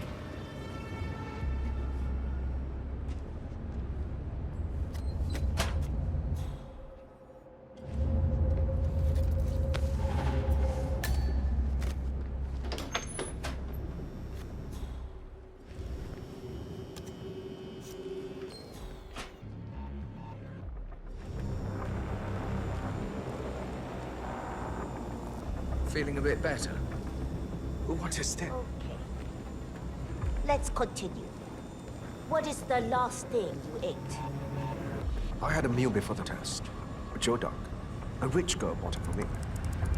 Did you like it? Yeah, it was good. What's happening to me? Why can't I remember how to stop?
sure you're reading it right. Just look for the damn drone. I'll read the tracker. Royce is gonna fire our asses if we don't find it. Are they very expensive? Try very illegal. The chip in there, it plugs directly into Royce's project. Just keep looking.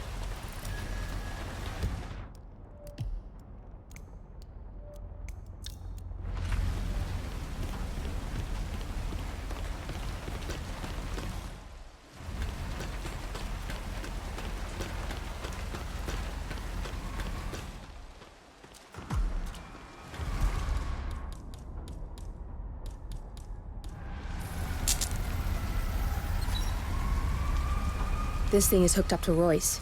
Pings her if it's damaged. I can use the transfer from this one, but if you take down a couple more, I might be able to piggyback the message and gain access to Royce's phone. This place is an excellent vantage point to take down some drones. I'm in. I just need to lock down the random sequence. Give me a second. I specifically said I wasn't. Damn! Millie had it. I need you to shoot more drones, and I'll lock the link.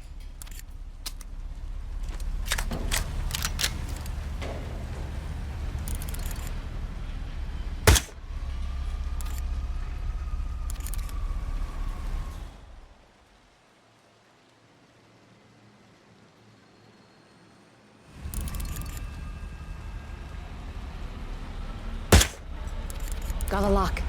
We can now listen in on Royce's phone calls.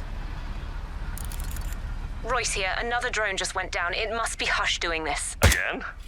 You scared him pretty bad last time. If you don't find out who's doing this and stop it, I'm coming up there myself. Nice shot. Keep it up and maybe Royce will make an appearance.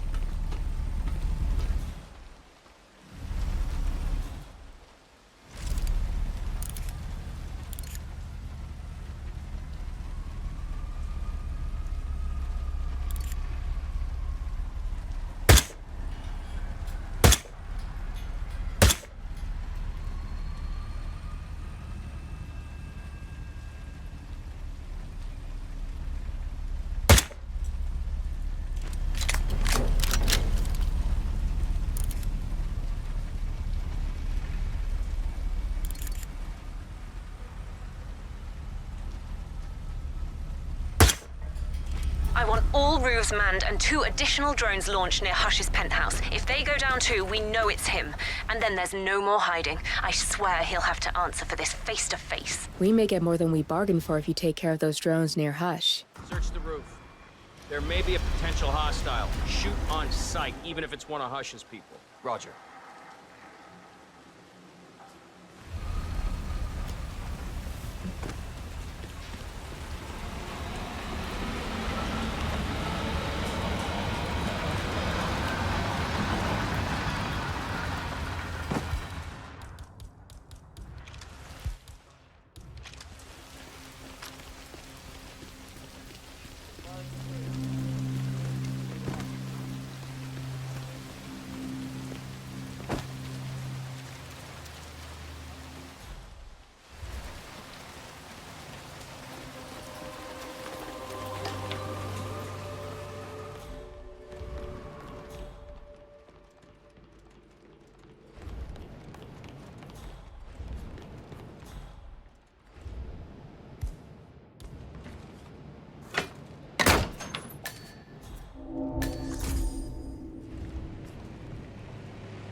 Hush?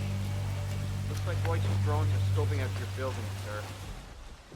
He said to let you know.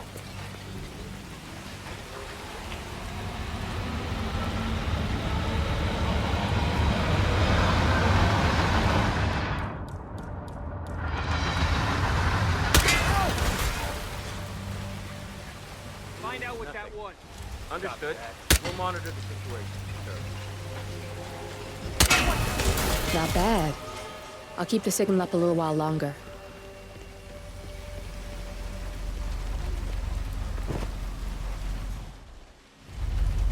Hush, you fucking idiot! How dare you take down my drones? What? I did no such thing. You sent your ridiculous drones to spy on me. We have a truce, and I'm not letting your petty insecurities allow you to stake me out. Lotus Passage, now! And I don't give a shit about your condition. For fuck's sake, Royce. I don't have time to cater for your stupidity. You don't have a choice. How do you think Main Branch would feel about you isolating yourself for weeks? Now, Hush, the Lotus Passage. Well done. You've got 2 pissed-off targets on their way to meet in the Lotus Passage.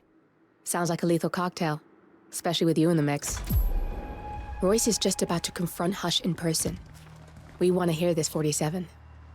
I've managed to get a hot mic hack on her phone. Enjoy the show.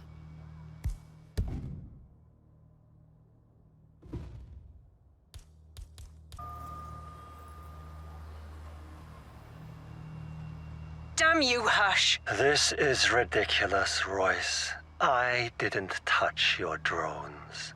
You liar! You lie about everything. You're deliberately trying to mess with me. Get me off balance to screw up my presentation. No, you're the one who screwed up, Royce.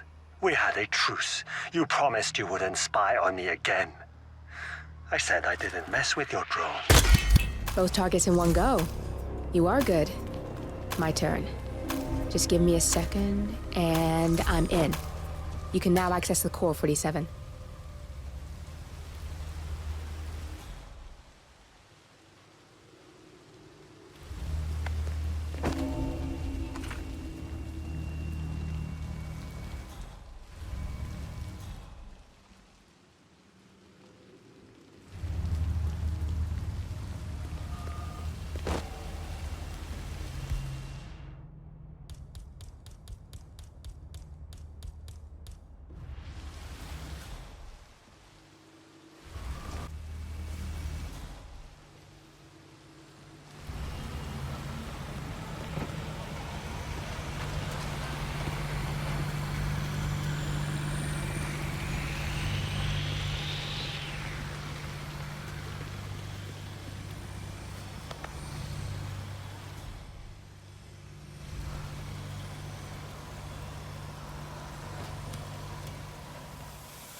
You can hack that panel with your camera, 47.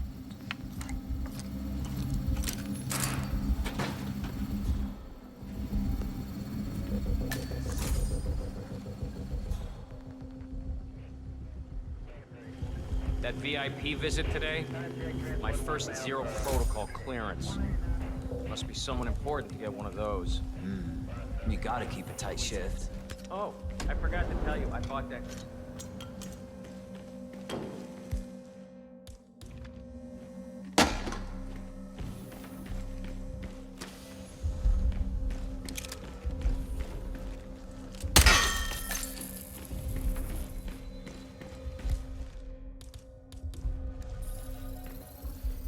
Security protocol overruled.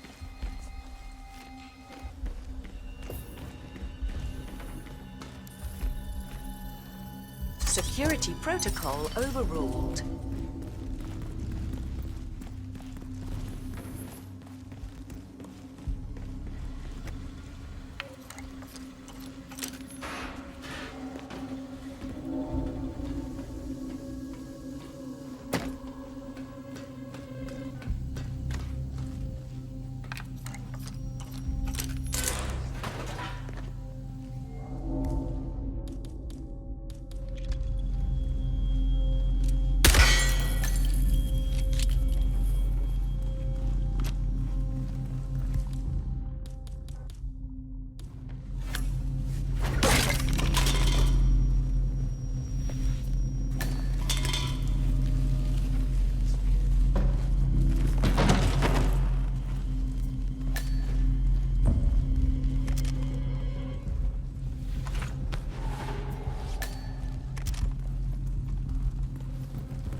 Hey there, Mr. Bodyguard. Oh, yeah.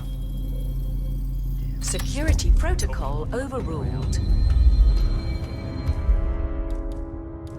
Good, you're alone. I'm sealing the room and dimming the windows, 47.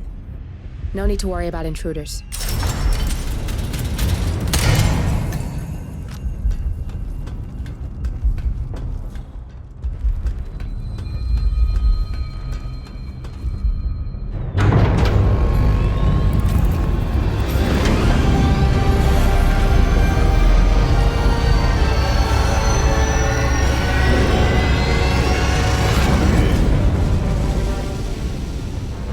It's all here. Clients, operatives, every hit the ICA ever sanctioned. Enough to shut them down for good. But first you need to locate all files referencing Diana and yourself.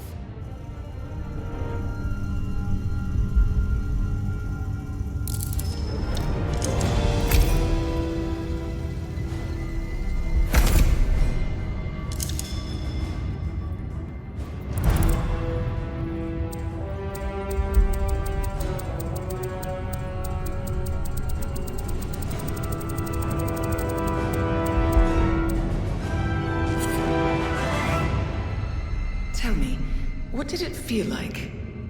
Taking lives? Random. Disorder. Well, we are here. Basic training starts at 0600 hours. I should leave you to prepare. Perhaps I see possibility where others see limitation. I choose him. The two of you go way back. I didn't realize that you... I don't know. I get why you want to protect her. So, wipe all the data referring to the two of you from their system before we publish the rest.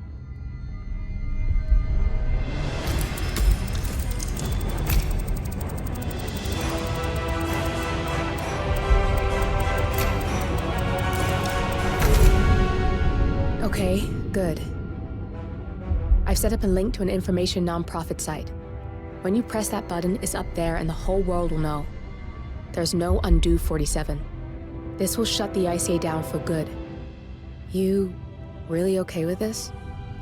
It's who you've been for so long. Maybe it's time for a change. I'll just return things to normal. No need to alert them we were here prematurely. Detected. Lockdown. Shit! I missed that. We're blown, 47. I can hold the doors for a little while. Use the vents to get out. Go, now! All personnel. Breach protocol initiated. This is bad. That means they'll shoot on sight. I'm gonna create some havoc, 47. Make the core melt down. Maybe we'll divert their attention a bit. Warning. Core overheating. Warning.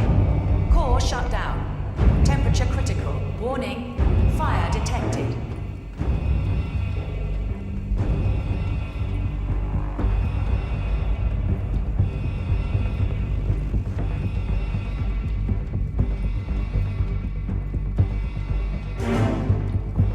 Man, nothing in my position. Over.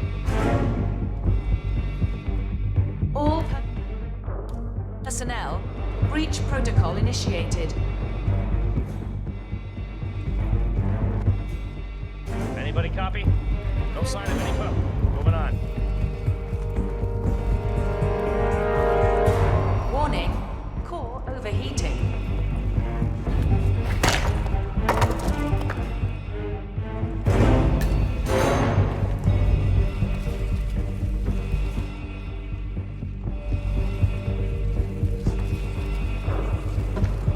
Warning. Fire detected.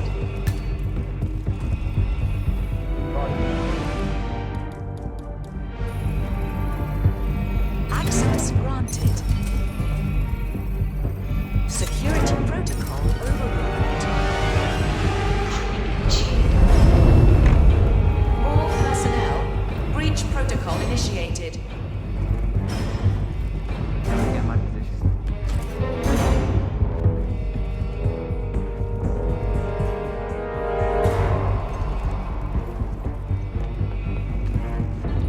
Was that command? Okay, continuing search. Warning. Core overheating.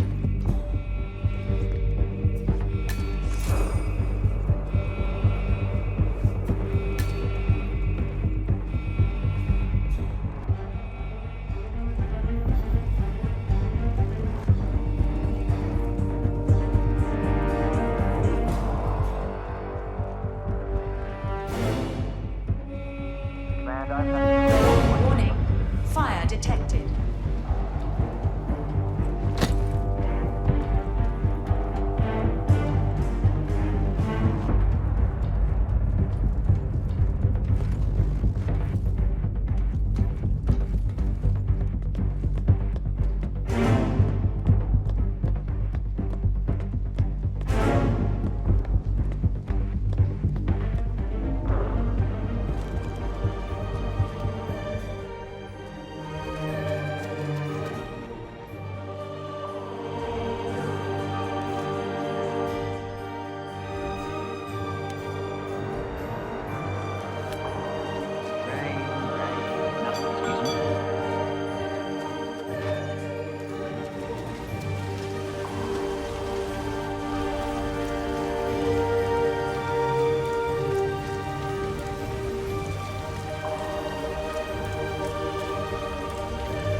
Turning now to the data leak bombshell causing shockwaves across the world, the so-called ICA files.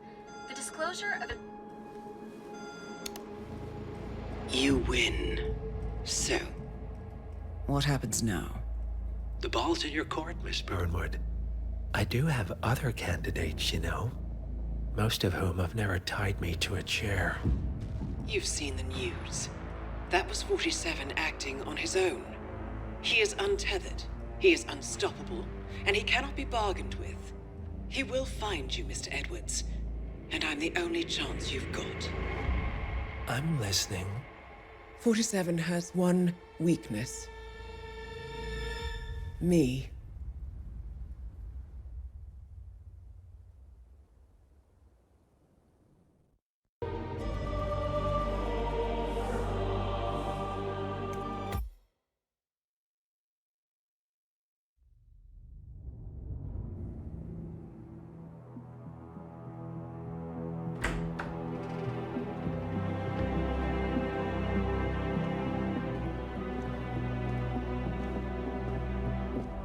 I found something.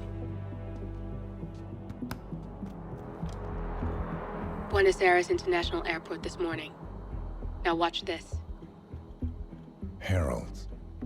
Trail ends at the airport, but turns out that a top Providence operative owns a vineyard in the area. Don Yates, of infamous New York law firm Morgan, Yates & Cohn. And get this, it's hosting his retirement party today. She's infiltrated them. She's sending a message. She needs my help. Could have fooled me. You don't know her. Anyway, if you're going after her, you'll need to deal with the Herald. Her name's Tamara Vidal, former CIA asset and political firebrand. She's a master of surveillance and the Constant's most trusted aide. She'll have eyes everywhere. You won't get far as long as she's in the game. Why are you telling me this? I thought you were out. Yeah. Old habits, I guess. Anyway, I need to go. See you around, 47. No, you won't.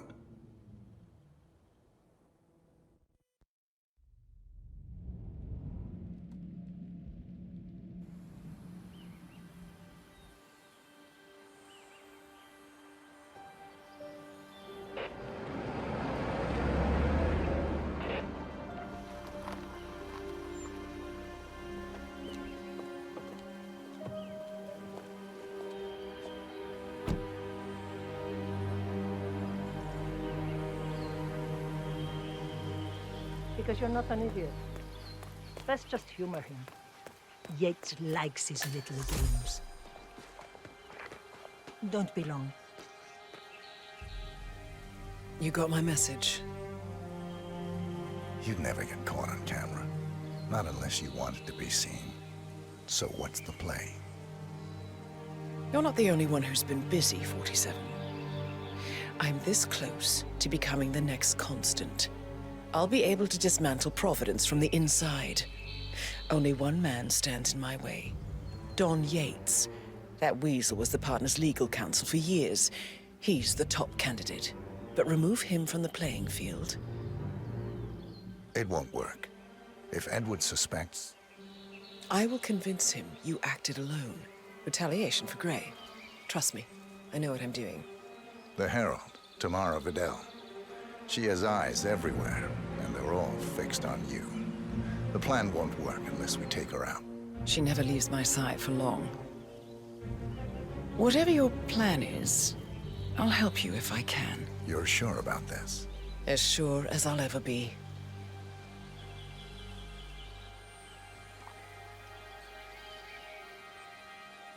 Here, I got you an invitation, just like old times. Come find me when it's done. Good luck, 47.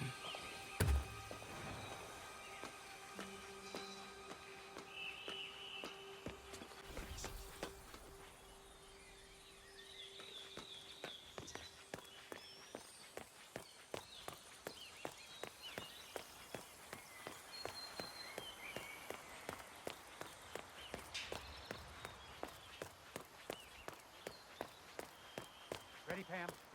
3, 2, 1, and... For more than 2 Valentina decades. must be over the moon about John stepping down. She's been living alone here for, what, 6 years? Ever since the scandal that ruined her career. Bienvenidos to Viñeda Yates, senor. May I see your invitation, please? Gracias, senor.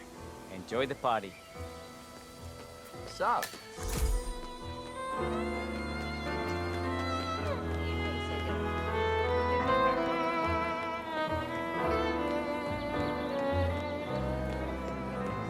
Tamara Vidal. I'm here for the tour, it seems. Ah, yes. Miss Vidal. My apologies. I didn't recognize you. Let me sign you in. Luther, Burnwood's flying solo. I want all eyes on her. Let's see what she does. And Luther, redeploy the truck. Corvo, got a message from the boss. Duty calls. Let me guess, the Burnwood woman. That's right. Yates has arranged for the chief winemakers to take Burnwood and Tamara Vidal on a grand tour of the estate. Wants you to tag along. Not for my sparkling personality. This Burnwood woman sure has his panties in a twist. Wonder what the deal is. Yates' business is his business. Just get yourself ready and sign into the visitor center. Oh, have a drink on my behalf. I don't drink. Makes me sentimental. A private tour of the estate. Diana, Vidal, and this fixer, Corvo Black. Black is a threat, but also an opportunity.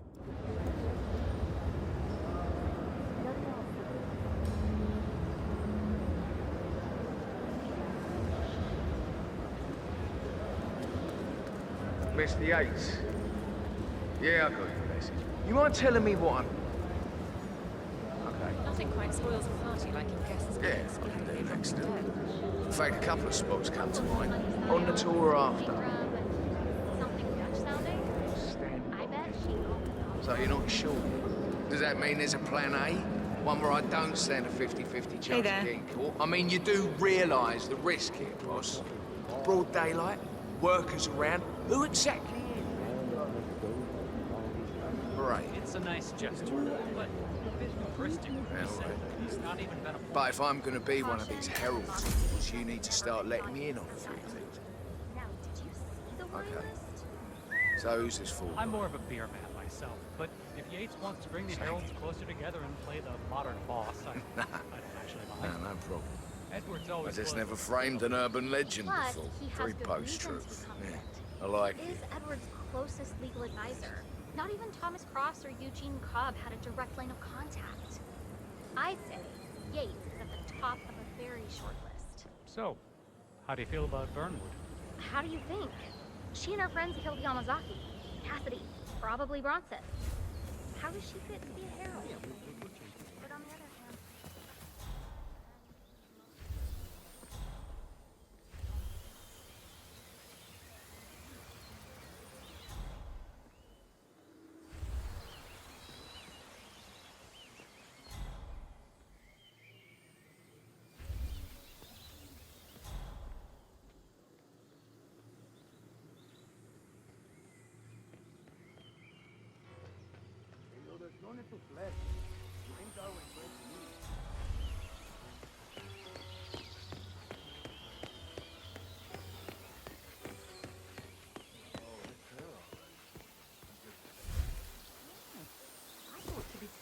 Everyone looks tall on stage.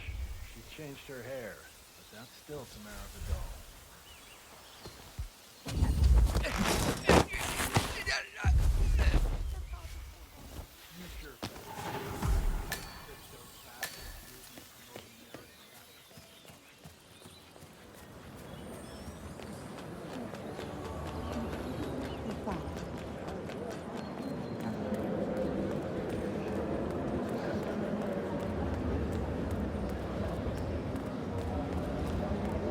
Greetings. Hello there, and welcome to the... Corvo Black. I'm on the tour. Right, Mr. Black. Welcome. Miss Burnwood and Miss Vidal will meet you down by the wine fields. I trust you know the way. I can find my way around. Enjoy the tour. One of the most gifted surveillance specialists ever to graduate.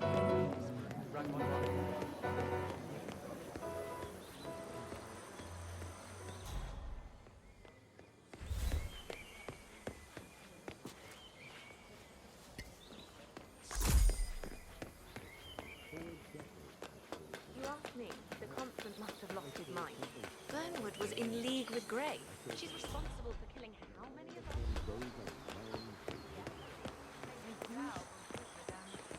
Over here. You two must be Burnwood and Vidal. And you must be Yates's garbage man. Sorry, but I didn't catch your name. This is Corvo Black, Tamara. He's a ICA regular. I only work with the best. Well, we're all here, it seems. Except for our guide, the chief winemaker. Looks like we're stuck here until someone fetches him. Mr. Black, I'm looking in your direction. Hold on. I'll track him down. Attaboy. Do try and bring him back in one piece. Counterintuitive as that may be. That was a bit rude. Yes, yes it was.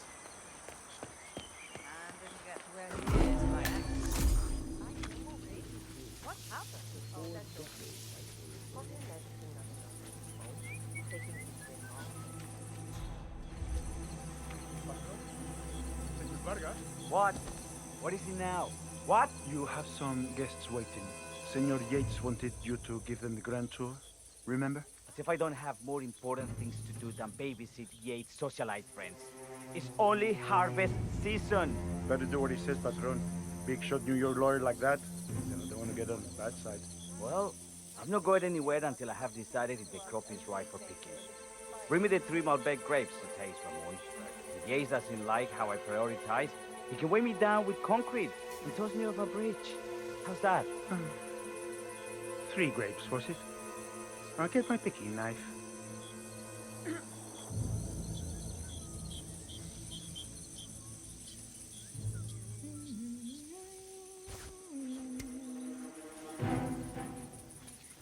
Now, what am I doing here? Oh, come on. I left it right...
Your handmade dope behind are made of rubber.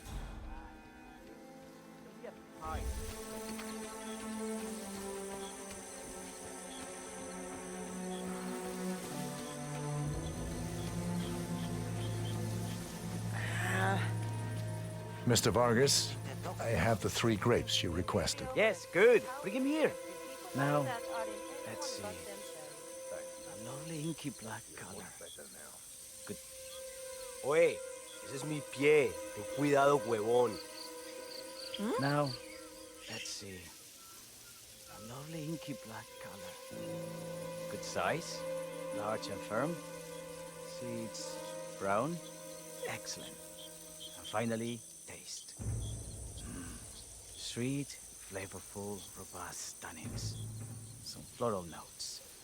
Marvelous. Why, I say these grapes are ripe for harvest. Inform the workers, will you, Ramon? I have a third to contact. Will do.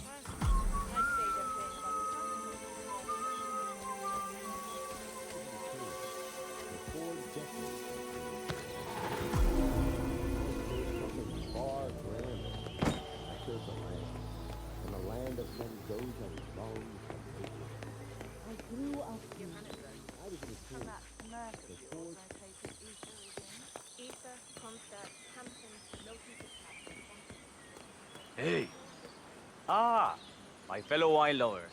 Hello! Welcome to Viñeda Yates. I do apologize for the delay. The Malbec grape is a demanding mistress. So, I am Gabriel Vargas, Chief Winemaker, and I will be your tour guide. Any questions before we start? Yes, but you're not going to like them. We're good. Lead the way, Senor Vargas. Wonderful. Follow me.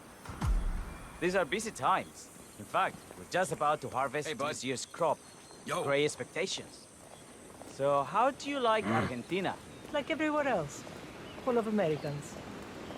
First stop on the tour is the production floor, where our prize-winning Malbec grapes are processed. We insist on steaming every grape by hand, which means that during harvest season, the grapes do tend to pile up. Luckily, we have plenty of storage space. Our equipment is state-of-the-art, including an industrial-sized freezer unit, and last but not least, our trusty grape crusher. Interesting. Wouldn't you say, Mr. Black? Follow me, please. Welcome. Right. Get the radio. Are you a wine man, Black? Somehow you don't seem the type. Oh, I believe Mr. Black here is something of a jack of all trades. Isn't that so? I dabble. I see. I just thought Yates might be sending a message. My mistake. So, have any of you been to our vineyard before? Only on business. Next on our tour is the fermentation atrium, where the wine goes through its primary stage of fermentation. In these big open tanks, yeast converts the sugars in the wine to alcohol in a process that lasts between 5 and 15 days. This is also where we squeeze the mass into a fine juice using our grape presser before the longer secondary stage of fermentation. Fascinating. Now, before we move on... I have a question. It's... perhaps we can take a closer look. Certainly. Lead the way.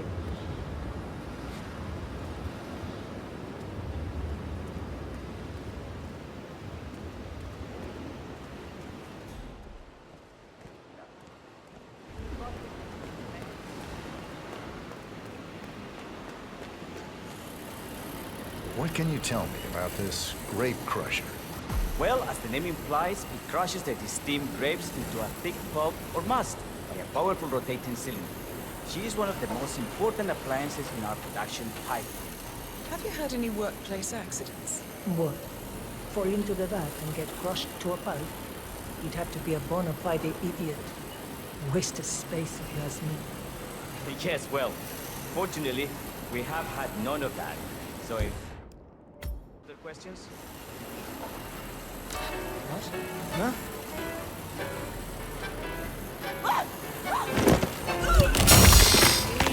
Why me? It's just one of those days. And we're up and running.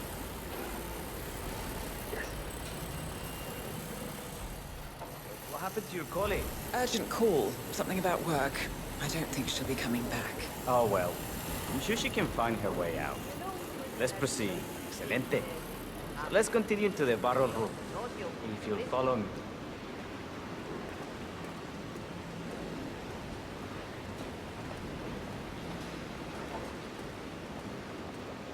So, are you associates of Mr. Yates? You might say we run in the same circles. Law and order. Must be very exciting. It's about 99% preparation.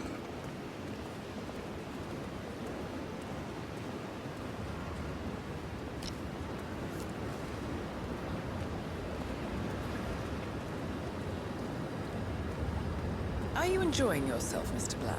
It's all very inspiring. I could see you retired to a place like this. Winemaking speaks to your meticulous nature. Surely you don't plan to be Yates's fixer forever. I have been told recently to think about the future. And so we arrive to our final stop, the barrel room. This is where we store the wine during the secondary stage of fermentation. The area behind the glass is where we keep our most precious bottles, including a 1945 Grand Paladin, the most expensive wine in existence. The access doors, which are made from ballistic glass, can only be unlocked from the security room high above our heads. Remarkable. Ah, here comes Senor Yates now. I shall leave you in his capable hands. How reassuring. Ah, Miss Burnwood, is it not? Don Yates, pleased to meet you. You come very highly recommended. As Chief of the Heralds, let me be the first to say welcome aboard. Why, thank you, Mr. Yates. Rest assured that I will be following your every lead. Very closely. Say, that reminds me. We're about to have a little Herald get-together up at the house. Just a modest toast to celebrate my forthcoming inauguration as Constant. You are, of course, most welcome to join us. I believe you shall make a fine Herald, once the training wheels are off. I wouldn't miss it for the world. Capital. Right this way, into the lion's den. Why don't you take a break, Corvo? We're done here for now, I think. Oh, but don't go too far. I may still need your services later. I'll be closer than you think. Oh, almost forgot. Cortazar, please nip down to the wine cellar and tell Mr. Flowers, the sommelier, to prep the 1945 Grand Paladin and bring it up to the house for our special occasion. Got it, Chief.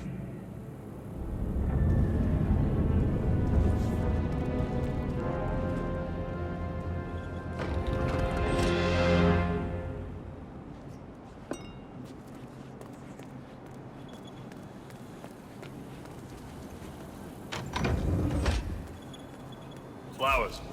Mr. Yates wants the 1945 Grand Paladin brought up to the house. Special occasion.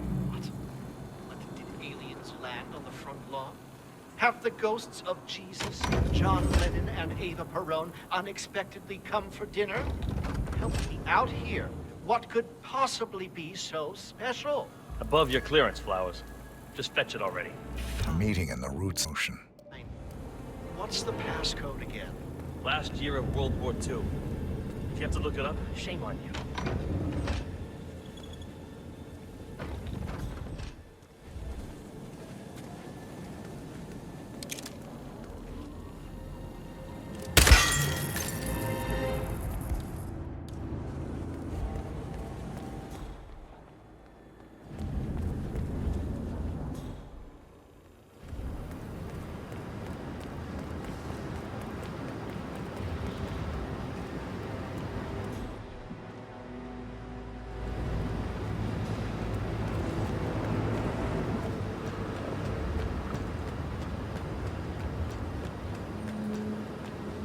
Not just a pub life. We're talking knee-deep. The whole place looked like a horror flick. Of course, Yates came down and told them all solid charge of attacks. You'd think there was some kind of fail-safe mechanism. Early warning system in place. Yeah, you would, but you'd be wrong. If the pumps malfunction, the tanks overflow. That pretty much sums it up. So, pay attention to that pump flow. Unless you're in the market for an extra orifice. Lightning never strikes twice. We'll be fine.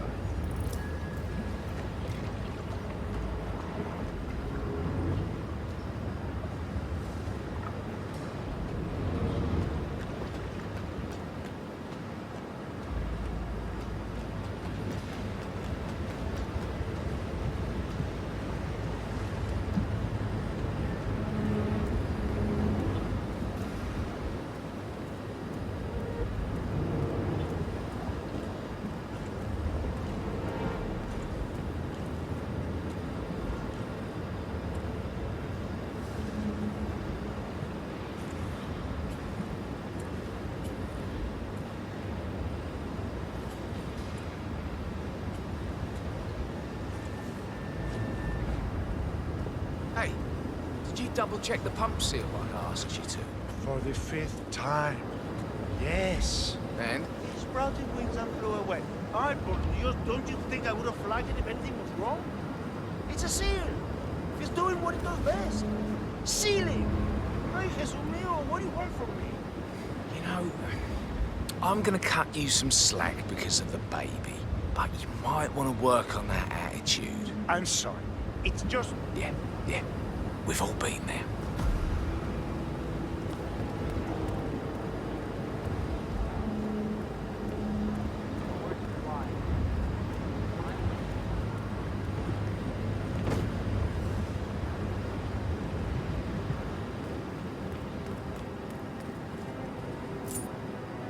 For decades I served the law. Now, I serve something far grander. I serve the land. And the land of men those of strong.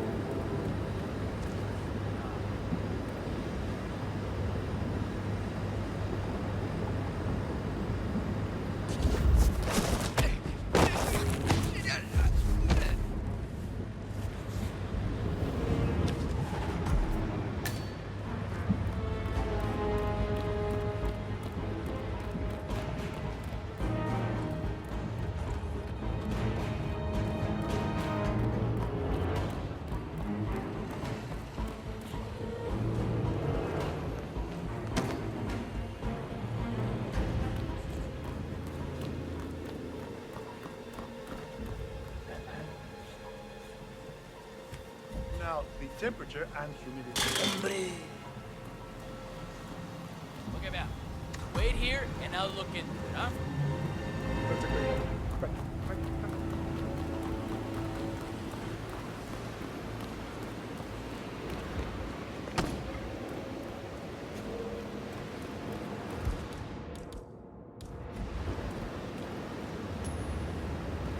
Say what? I wonder what that was.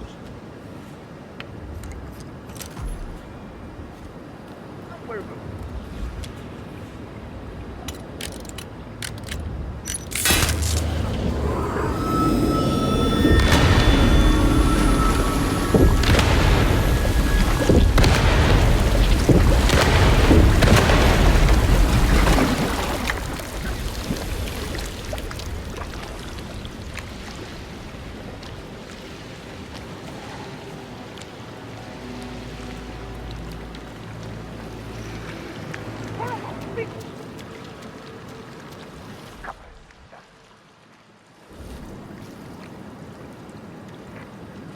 ¡Ay, la puta! ¡Hello! Mierda. Coger.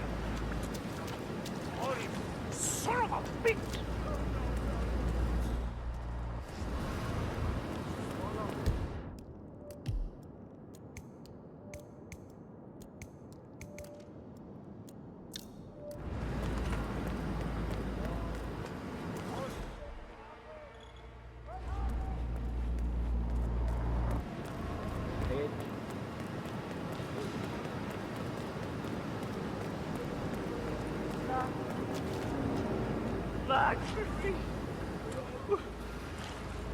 It was a unicorn.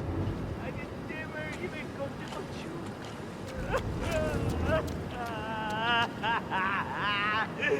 No!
goddamn soup.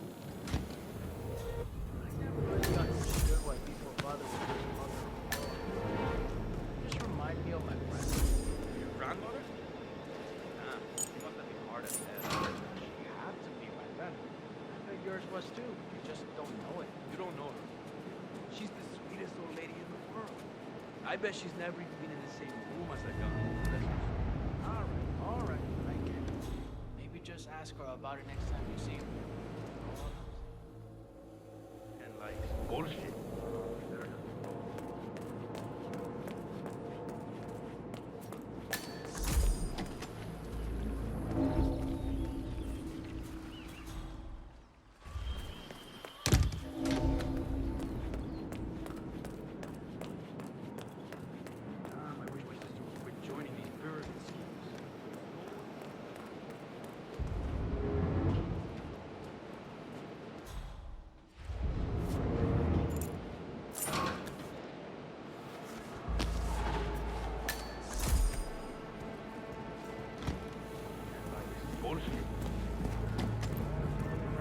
Rock formations to where we caught him.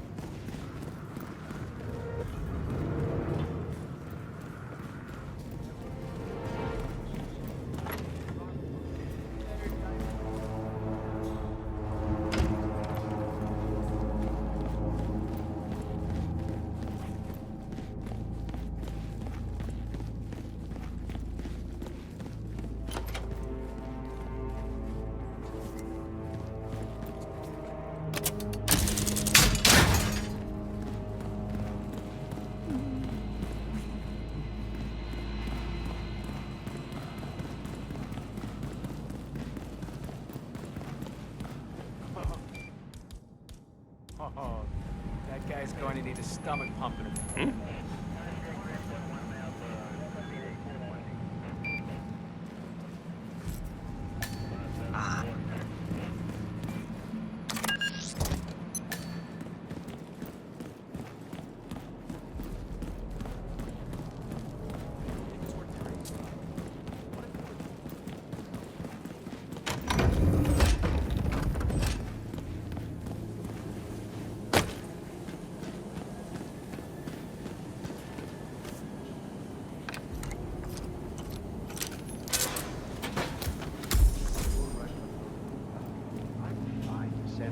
It's just the 1945 Grand Paladin. It is perfection, irreplaceable. You don't drink the 1945 Grand Paladin any more than you would write a shopping list on the Mona Lisa. Ugh, men like Don Yates know the price of everything, but the value of nothing. I am sorry, Padron. Say, what if we exchange the labels? Served him a different wine. Ah, you are devious, Santino. But no. If Mr. Yates wishes to destroy something beautiful, I will not stand in his way. That is between him and his creator. How did he even get his hands on the bottle? I hear the last of the 45s was sold to Sheikh Omar Al-Ghazali for $600,000. Most expensive bottle ever sold. Ah, yes. A curious story. See, that bottle you refer to came from a case of 12, which were recovered from a sunken Carlisle shipping container that went down in the South China Sea during the final days of World War II. You know, of those 12, only... Huh? You want to do it? Because I don't want to. Okay, I got it.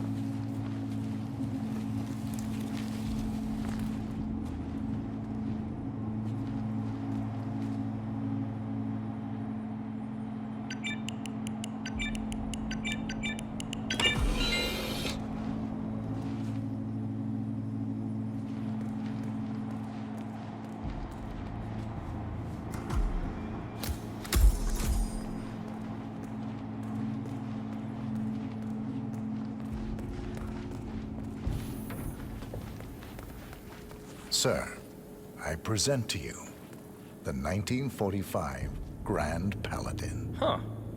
Somehow I thought it'd be bigger. Come on, Flowers. Guests are waiting.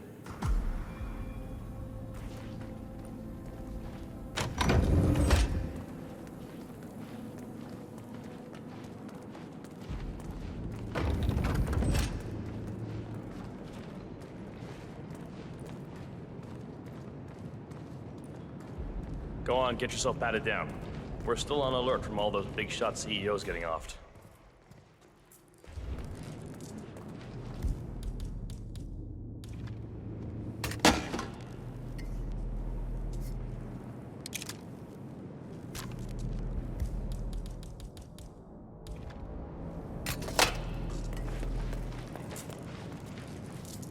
Hello there, sir.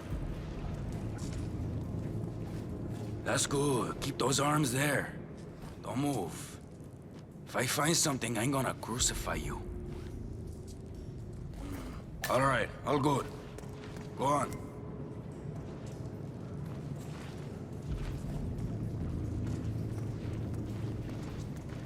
So here's the deal, Flowers. The boss is having a powwow with some employees, and discretion is the name of the game. I'm sure you figured that out already, you being a scholar and all. Don't discuss, disclose, or hell, even contemplate what goes down. Just set your mind to wool-gathering mode. You think you can do that for me, Flowers? Worry not, Mr. Cortazar. I'm the very soul of discretion. Good man.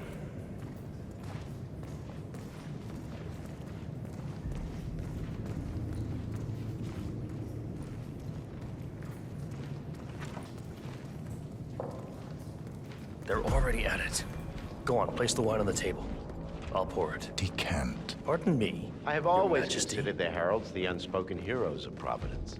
The nervous system, effectively and reliably... Ah, ladies and gentlemen, Mr. Flowers, our resident sommelier. Flowers. I believe he's brought us something quite special. Perhaps you will educate us, Mr. Flowers.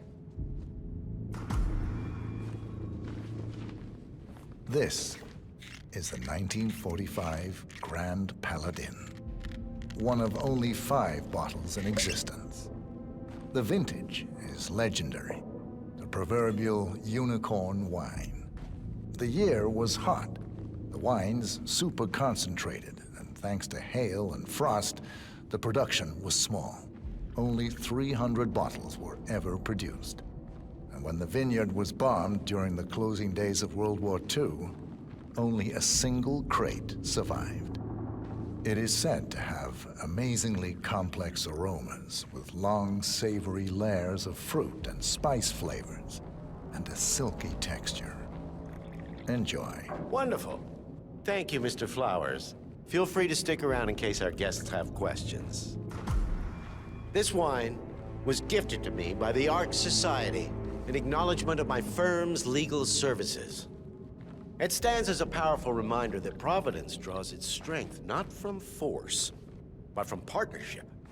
We are but a few, and yet together we are unstoppable because we stand united. My friends, loyalty is everything, which is why we cannot allow traitors into our ranks. Ah, yes. Here it comes. This woman has waged bloody war on us. More than a dozen heralds and operatives dead.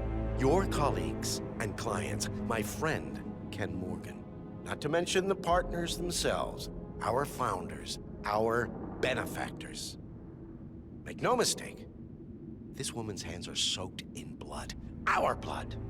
And Arthur Edwards, the new supreme head of Providence, is handing her the keys to the kingdom. Now, does that seem right to you, my friends? Does that sound like loyalty? Oh, I agree. Yes. Perhaps Edwards simply recognizes talent when he sees it. Perhaps this is why I am also in the running to become constant. And following this childish outburst, I dare say I am in the lead.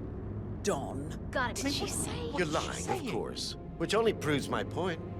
You cannot be trusted, Miss Burnwood. This woman will be our downfall. That is, unless we take matters into our own hands You are heralds, sworn to protect Providence against all threats, including inside ones. I have devised a plan. Together we can make it work, but you have to decide now, my friends. Are you with me? Yes. Yes. Yes. I'm in. I agree. Yes. Escort Miss Burnwood to my office. I'll join you shortly. Right. Move it. Let's go. I'm warning you, Yates. This will not go your way.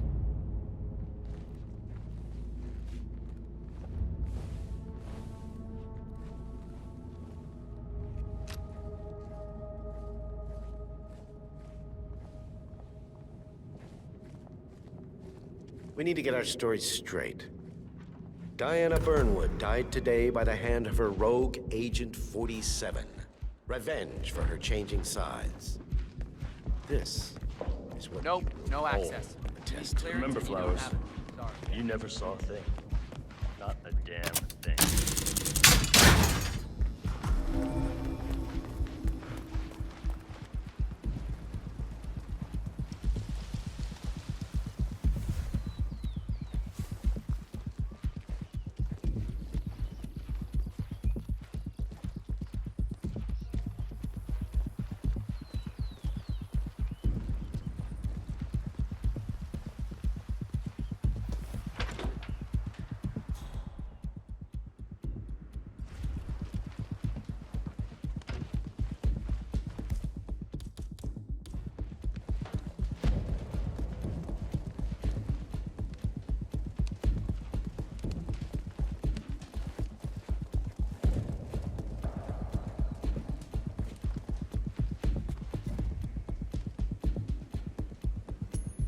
Jeez. What was that? Command, I just heard a weird noise. I'm moving in to investigate.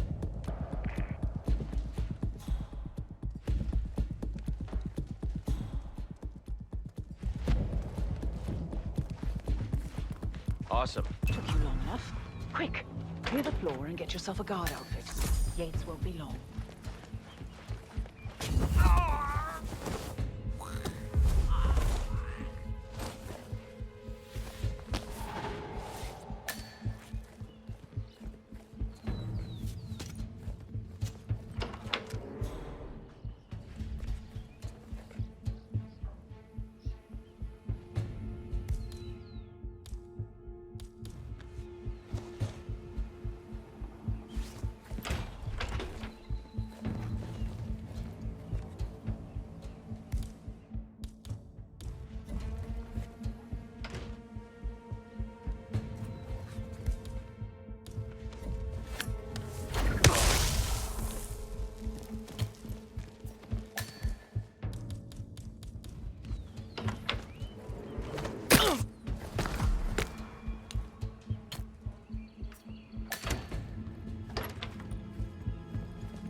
Good.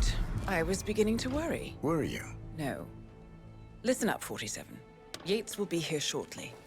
He'll have his thug courtesan do his dirty work, but he won't pass up on the chance for a good gloat and a monologue. So, private space? Kill room decor? Exactly. We won't get another shot at this. Now sit down and blend in. When I provide a distraction, you just be ready to move.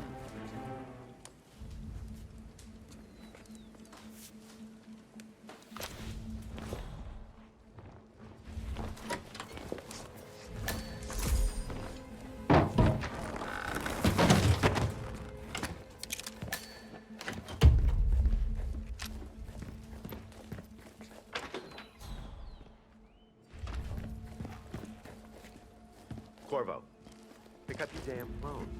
Plan B is a go. I repeat, Plan B is a go. Start prepping a crime scene like we discussed. Remote, staged accident. Cortazar will bring the package. Get it done.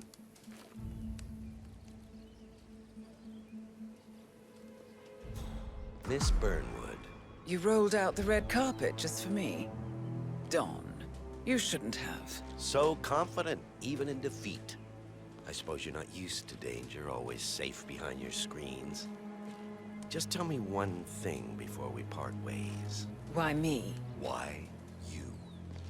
Why would Edwards trust you? Please. It will keep me awake at nights, and I'm 65. I get up 4 times to piss as it is. Oh, it's simple, really. Edwards is proud. He considers himself the cleverest man alive, and yet we tricked him on Isle of Scale, and it's eating him up. He needs to win. Full, unequivocal victory. My recruitment was just the feather in his cap. By the way, you were right about one thing. Yeah? I'm all ears. Turns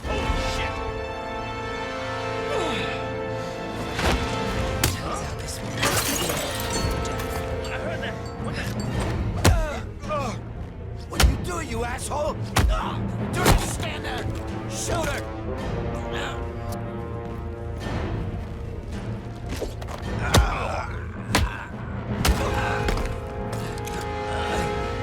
If it's any consolation, Dawn, your instincts were dead on. I will be constant now. And I will make it my mission to tear down Providence brick by brick. Finish it. Such a good boy.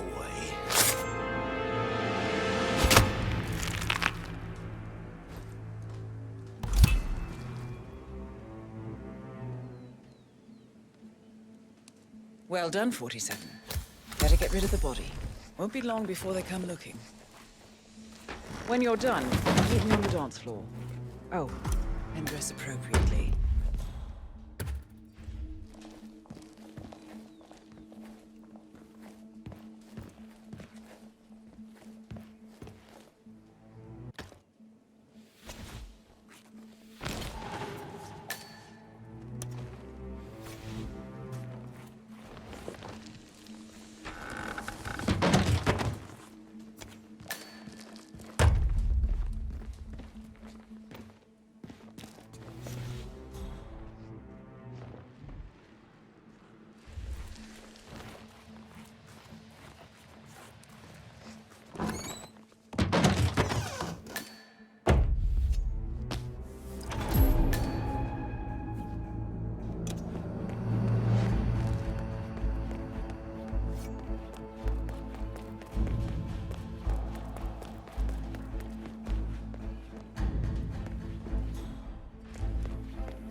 Don't you remember? It was a huge scandal.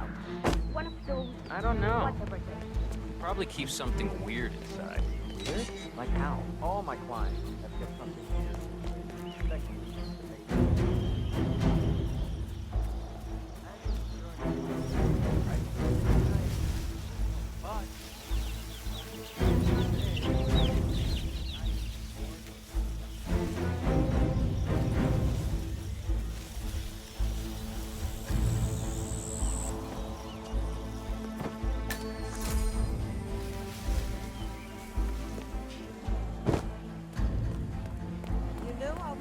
Looking forward to seeing you at the club.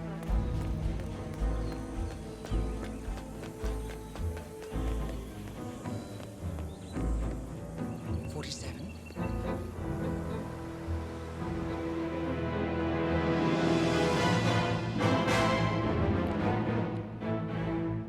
It's done. Now what? Now, we strike at the heart. Edwards. You know how to find him, don't you? Why, Edwards finds you, 47. He is untraceable, and he never lets you forget it. He is cocky, and that will be his downfall. What's the plan? Too many eyes. Meet me at the Olive Grove at sunset. One last tango, 47.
How did you know? Your deal. That kind of power always comes with a price. What's yours? I think you know.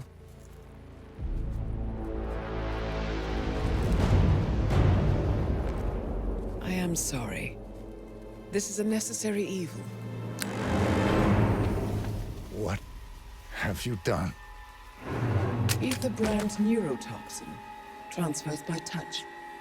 See, Edwards learns by his mistakes, 47. And as you've clearly demonstrated, brute force is futile. It had to be me. It was the only way. To get this close. My family. I know what you did. After all these years, I finally know. I am sorry. You didn't have a choice. I did. Providence used you, but I'm no better. All I saw was a blank slate, a weapon to wield. I told myself it was what you needed, but people aren't meant to be controlled. This is a kindness. Goodbye, Agent.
We need to find a catchy name for it. For when we go commercial, I mean. You figure this thing has commercial applications?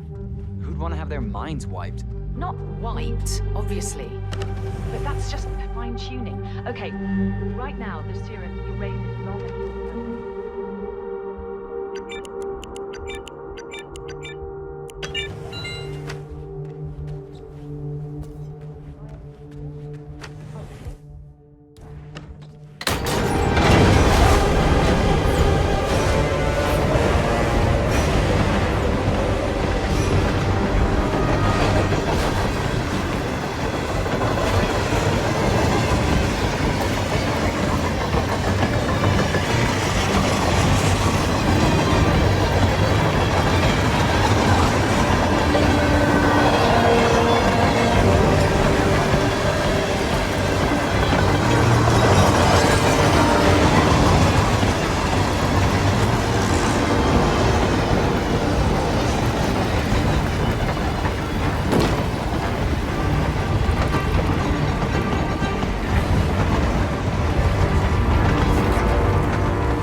The Ether Corporation bought this train for sample backup storage. But since the bombing of their R&D site in Johannesburg,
Where are we supposed to be exactly? Ukraine? It all looks the same through the blizzard. Nah, somewhere in Romania. We're on a loop from Zagreb to here.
ridiculous.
Seems I brought this on myself.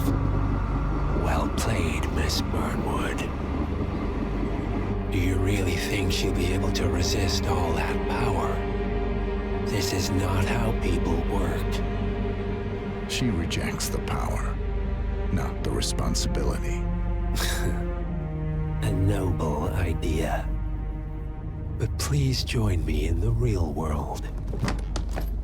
I trust you already know what this is. Why not simply take it? Embrace who you were always meant to be.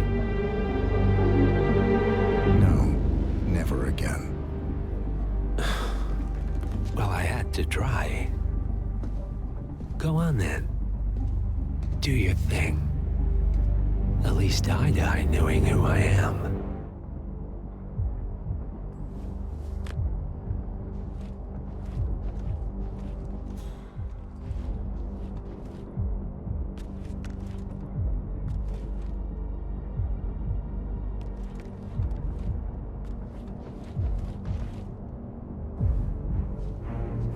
What are you doing?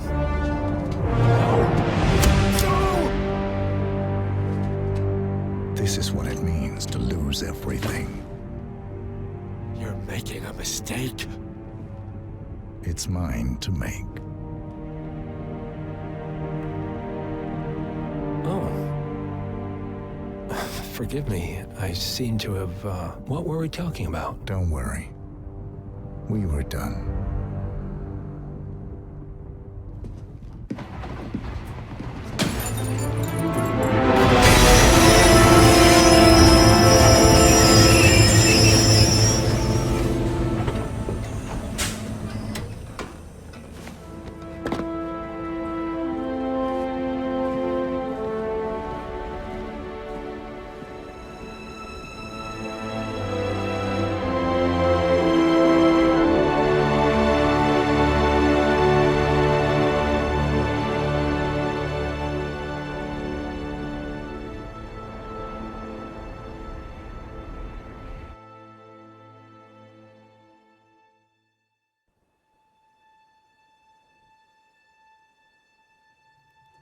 The string of resignations at the top level of international finance continues as Milton Fitzpatrick CEO Alexander Fannin joins the president of Hamson Oil, Quantum Leap founder Tim Quinn, and plenty of others step down.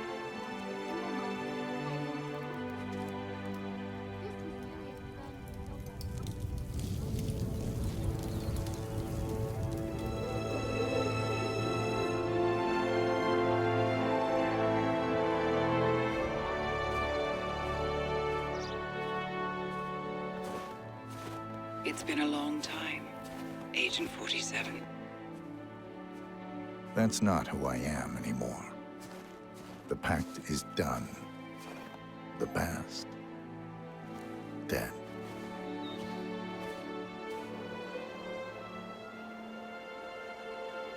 And yet, here you are.